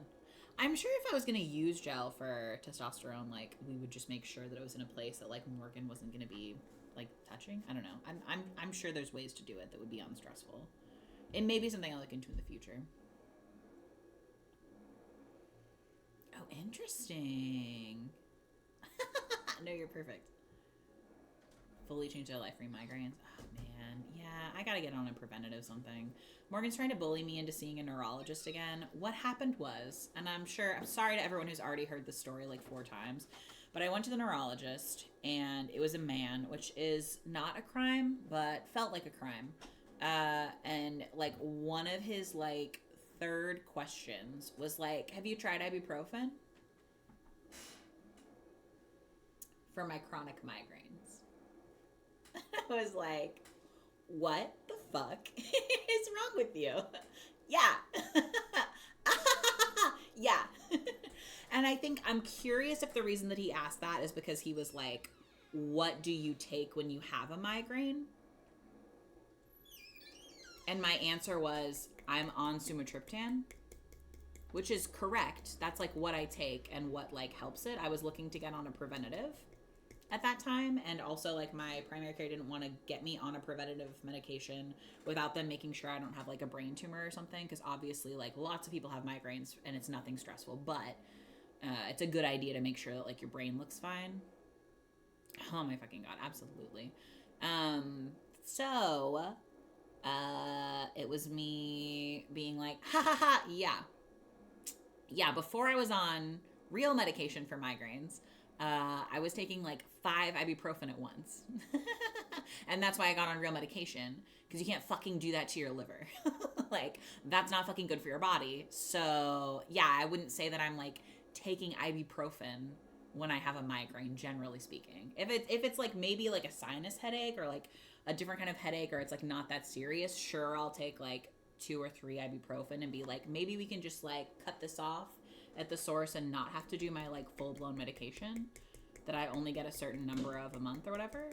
But yeah, it doesn't fucking do anything generally. Ha ha ha. So anyway, yeah, now I'm in trouble and I have to go to therapy by myself this coming week, because I've had too many migraines. And Rosanna was like, to Morgan, was like, do you think it's stress related? And Morgan was like, I'm sure the stress isn't helping. And I was like, fuck you guys. Shut up. I'm doing fine. Ha ha ha ha. You know. Yes. Ways to ask what question. Either like, what do you take, or tell me everything you've tried without sounding like a dumbass. Absolutely. Absolutely. Oh, the other thing that he said that was super fucking weird, and I have a new primary care that I spoke to about this, so I feel like a little bit better having talked to her about it, because it seemed like what he was saying made no fucking sense. But I am allergic to sulfa antibiotics, which is, I guess, like I don't even know. Not like a class of antibiotics, but like there are some antibiotics. Yeah, is it weird? Oh my god, cute. I love that, y'all. And nothing like horrible happened to me. After I was on day like 10 out of 12 on my antibiotics. Stop, this is so cute. Let's do a poll. But I looked like I had cartoon chicken pox. And it was very scary looking. Like, I got out of the shower, like stepped out of the shower, and I just had like red spots all over me. And I was like, what the fuck? So we called my like, primary care at the time many, many years ago, and was like, hey, it seems like this would be weird for it to be from these antibiotics, but like that's the only thing I'm doing different. And they were like, yeah, it's probably that. They probably weren't in your system enough to like cause a reaction. Like, it's, don't finish taking these, and then please know that like the next time, like if you were to take sulfa medications again, it could be like way the fuck worse, because I guess like, if you're continually giving yourself something that your body doesn't like, it like gets more dramatic or like whatever. I don't fucking know. Which makes sense.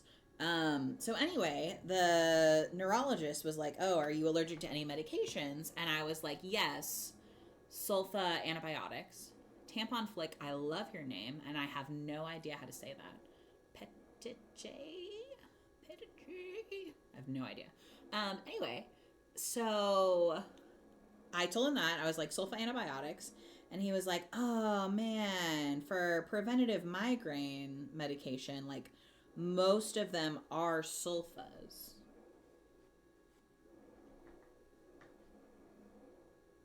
Petechiae. Petechiae.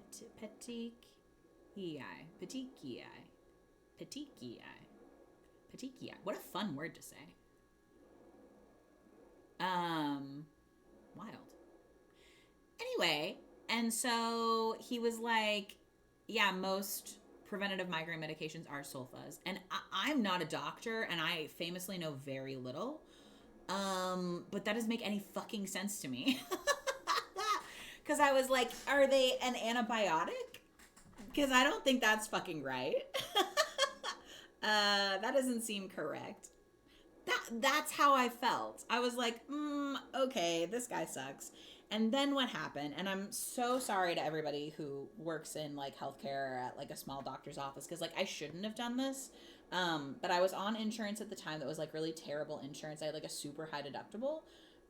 So my insurance billed me, or his office billed me like $600 for me to go to that man and have him be like, ha ha ha, have you tried antibiotics? Ha ha ha, I can't give you preventative migraine medication. Ha ha, okay, let's get you an MRI. And then he never like called me to check up on it. Which I thought was absurd and annoying. So anyway, that money went to collections. And I don't give a shit. I'm not fucking paying that man. And like now I guess I'm not paying collections. But like they called me so many times. You couldn't pay it online. You had to mail them a fucking check. And I saw their fucking like file system that they had at that office. Because when they were trying to like pull out shit for me, the like one ever time that I went there, it was like file cabinets. It was like not online at all. So I was like, no, I'm not doing that. Yes, thank you. That's how I feel. That makes me feel better. Thank you. But yeah, I was like, okay, buddy, you suck. I don't know. It was very weird. Very weird. But now I have a really lovely primary care who I just need to see again. It's just hard to schedule appointments, as we all know. I think legally they just made it so medical debt doesn't count, which is, I think, technically the only kind of debt that I have on like your credit score. We are obviously in a huge place of privilege that our wages cannot be what's it called when they like take your money away as you're getting paid it? Your wages getting garnished. Not even close to hamster. What was I thinking? Imitrex is contraindicated with sulfa allergies? That is bonkers, tampon flick, because I take Imitrex. Like that's what sumatriptan is. That's like the brand name for it, right? So like I'm on Imitrex. That's really interesting. Huh. Anyway, our wages can't get garnished because, we don't get paid by like a normal person. Interesting. Wild. Jesus, take the hamster wheel. Oh, spicy. That's good to know, Squidding. Thank you.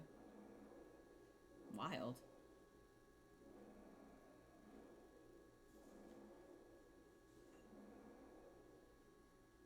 Okay, come on, buddy.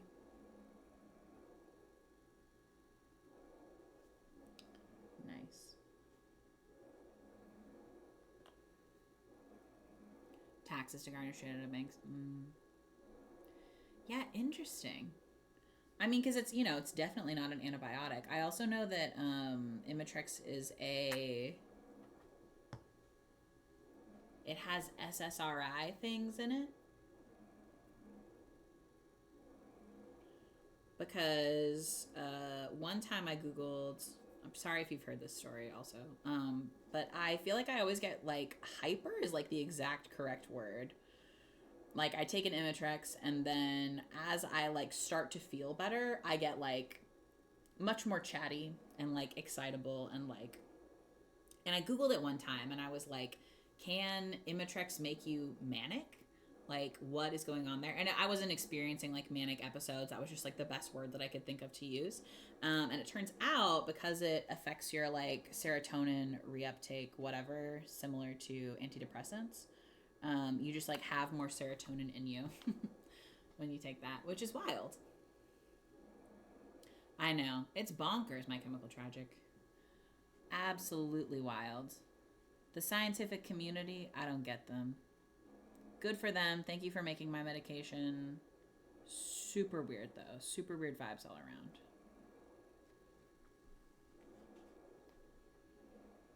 Okay, I think maybe we do like two big ones.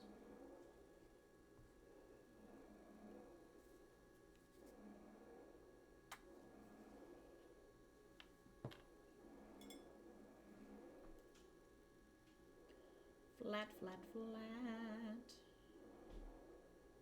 Flattening. Make it flat.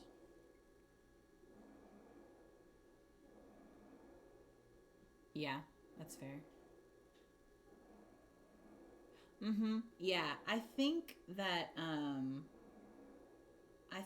so it's like you can experience serotonin poisoning if you take too much or if you're on a higher dosage of antidepressants, I believe. I think it's like pretty rare. But essentially it's like one of the things you're supposed to look out for. And nobody ever told me that, which is, shady. And also relevant. Yeah. Yeah, something kind of nice about Oregon is that they have, I think it's a law actually, because I didn't know that it was different other places. But they, like, when you pick something up at the pharmacy, legally, like, a pharmacist has to talk to you to, like, ask you if you have any questions. I think, unfortunately, though, if you're somebody who's been taking the same medications for a really long time, like, you just don't think about it. And so if nobody told me initially, like, hey, this is something to look out for. Yeah, that makes sense. My Chemical Tragic. Because I've never asked the pharmacist. Although they asked me if I had any questions about my fucking syringes for testosterone. They're like, "Do you have any questions?" And I was like, "No." What question would I have? Yeah, that's true. Yes. Which end is sharp? None of them. It wasn't even needles. It was just a little tube. Yeah. Well, because I had the first time I was on antidepressants ever, they prescribed me Prozac because it works great for most people. Um, so I either was allergic to it, question mark, or I think it's just that I got serotonin syndrome, like super in a very like mild way, but it was like the worst stomach flu I have ever had in my entire life. Like, I could not keep anything down. It was horrible. Horrible. And it started like 48 hours after I took my first like Prozac or whatever. So now, anytime, especially if they get me like a new antidepressant, we start at like the smallest possible dosage because it was a huge fucking bummer. I think that's good for now.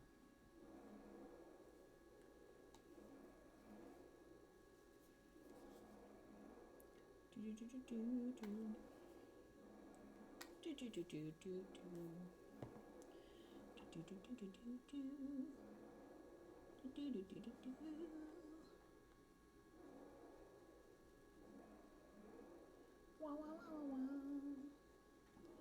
Wow, wow, wow, wow, wow. Yes. Did not make you focus on how sad you were on account of dying of dehydration. So true.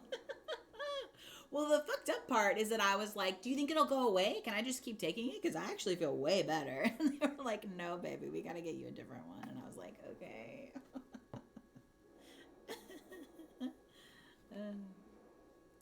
But it's because I was the most serotonin my silly little body had ever had.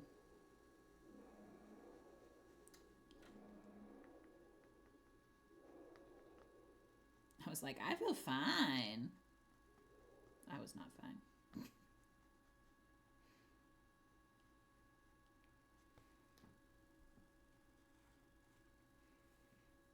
Okay. Beautiful.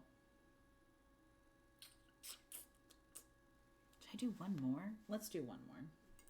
Let's do one more because this is now looking sad to me here. It's looking like very empty.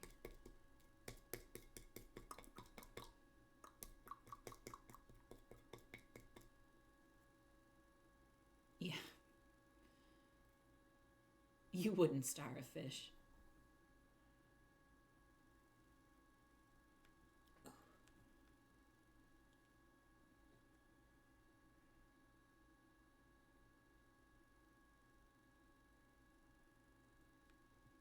Oof. Oof. Oh, paper armor, sorry. My brain just took a minute to compute that. Absolutely. I think that's the other thing is that like when you especially when you start antidepressants for like the first time, they're like, just so you know, you might pee more often and feel nauseous and be miserable and be a huge bitch.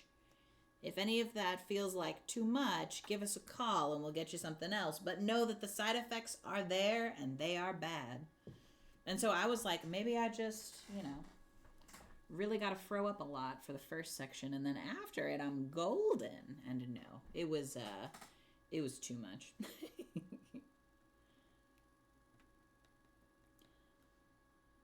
I think it was like that last year that I'd had the stomach flu. So I was like, maybe I, ate something like this. There's no way that this is from this. What do I want?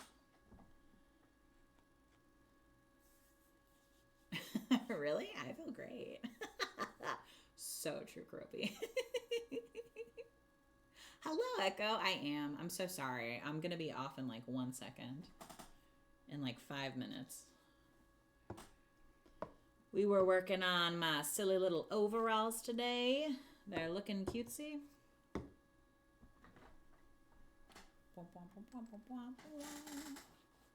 Oh my god, that's so cute. I love Mira.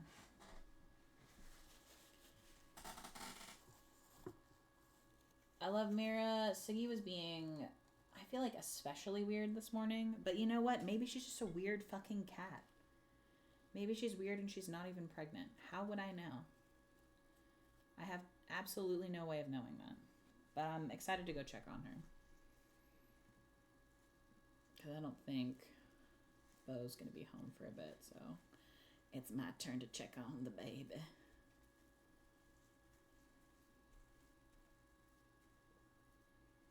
Oh, amazing. You're a star. I'm sorry your day was stressful, darling.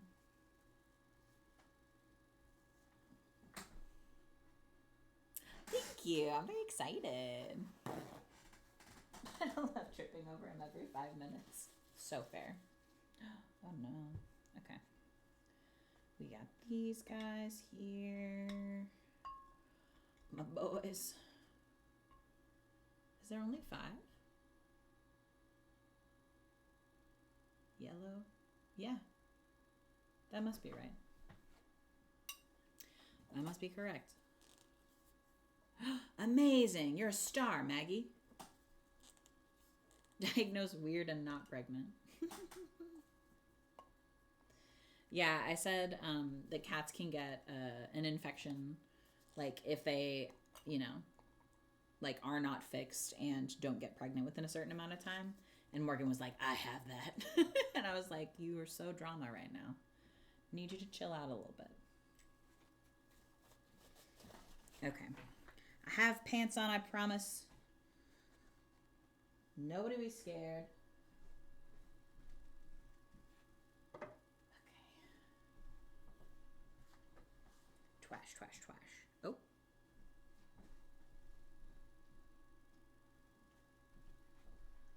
These are going to need to be, like, still, unfortunately.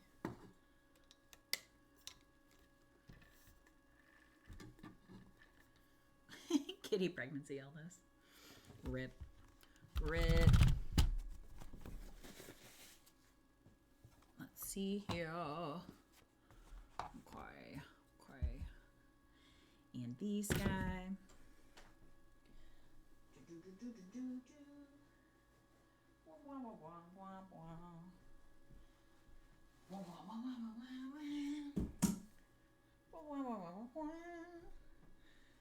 This is a whole fucking hair.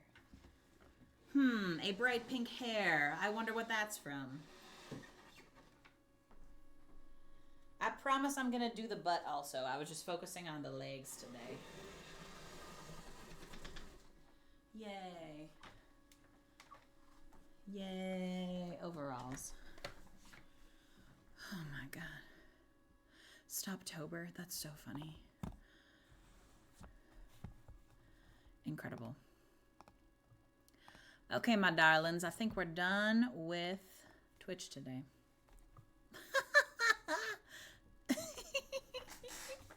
Not at saying that mofo was fucked up. Incredible. Okay, my friends. Thanks for hanging out. Is today Thursday? Tomorrow then must be Friday, and I believe we will be playing a video game. Which one? Couldn't tell you. No idea. Yeah, thanks so much. Thanks for being here, friends. It didn't like Big Acorn again. Okay, bye, friends. Thanks for hanging. Farewell.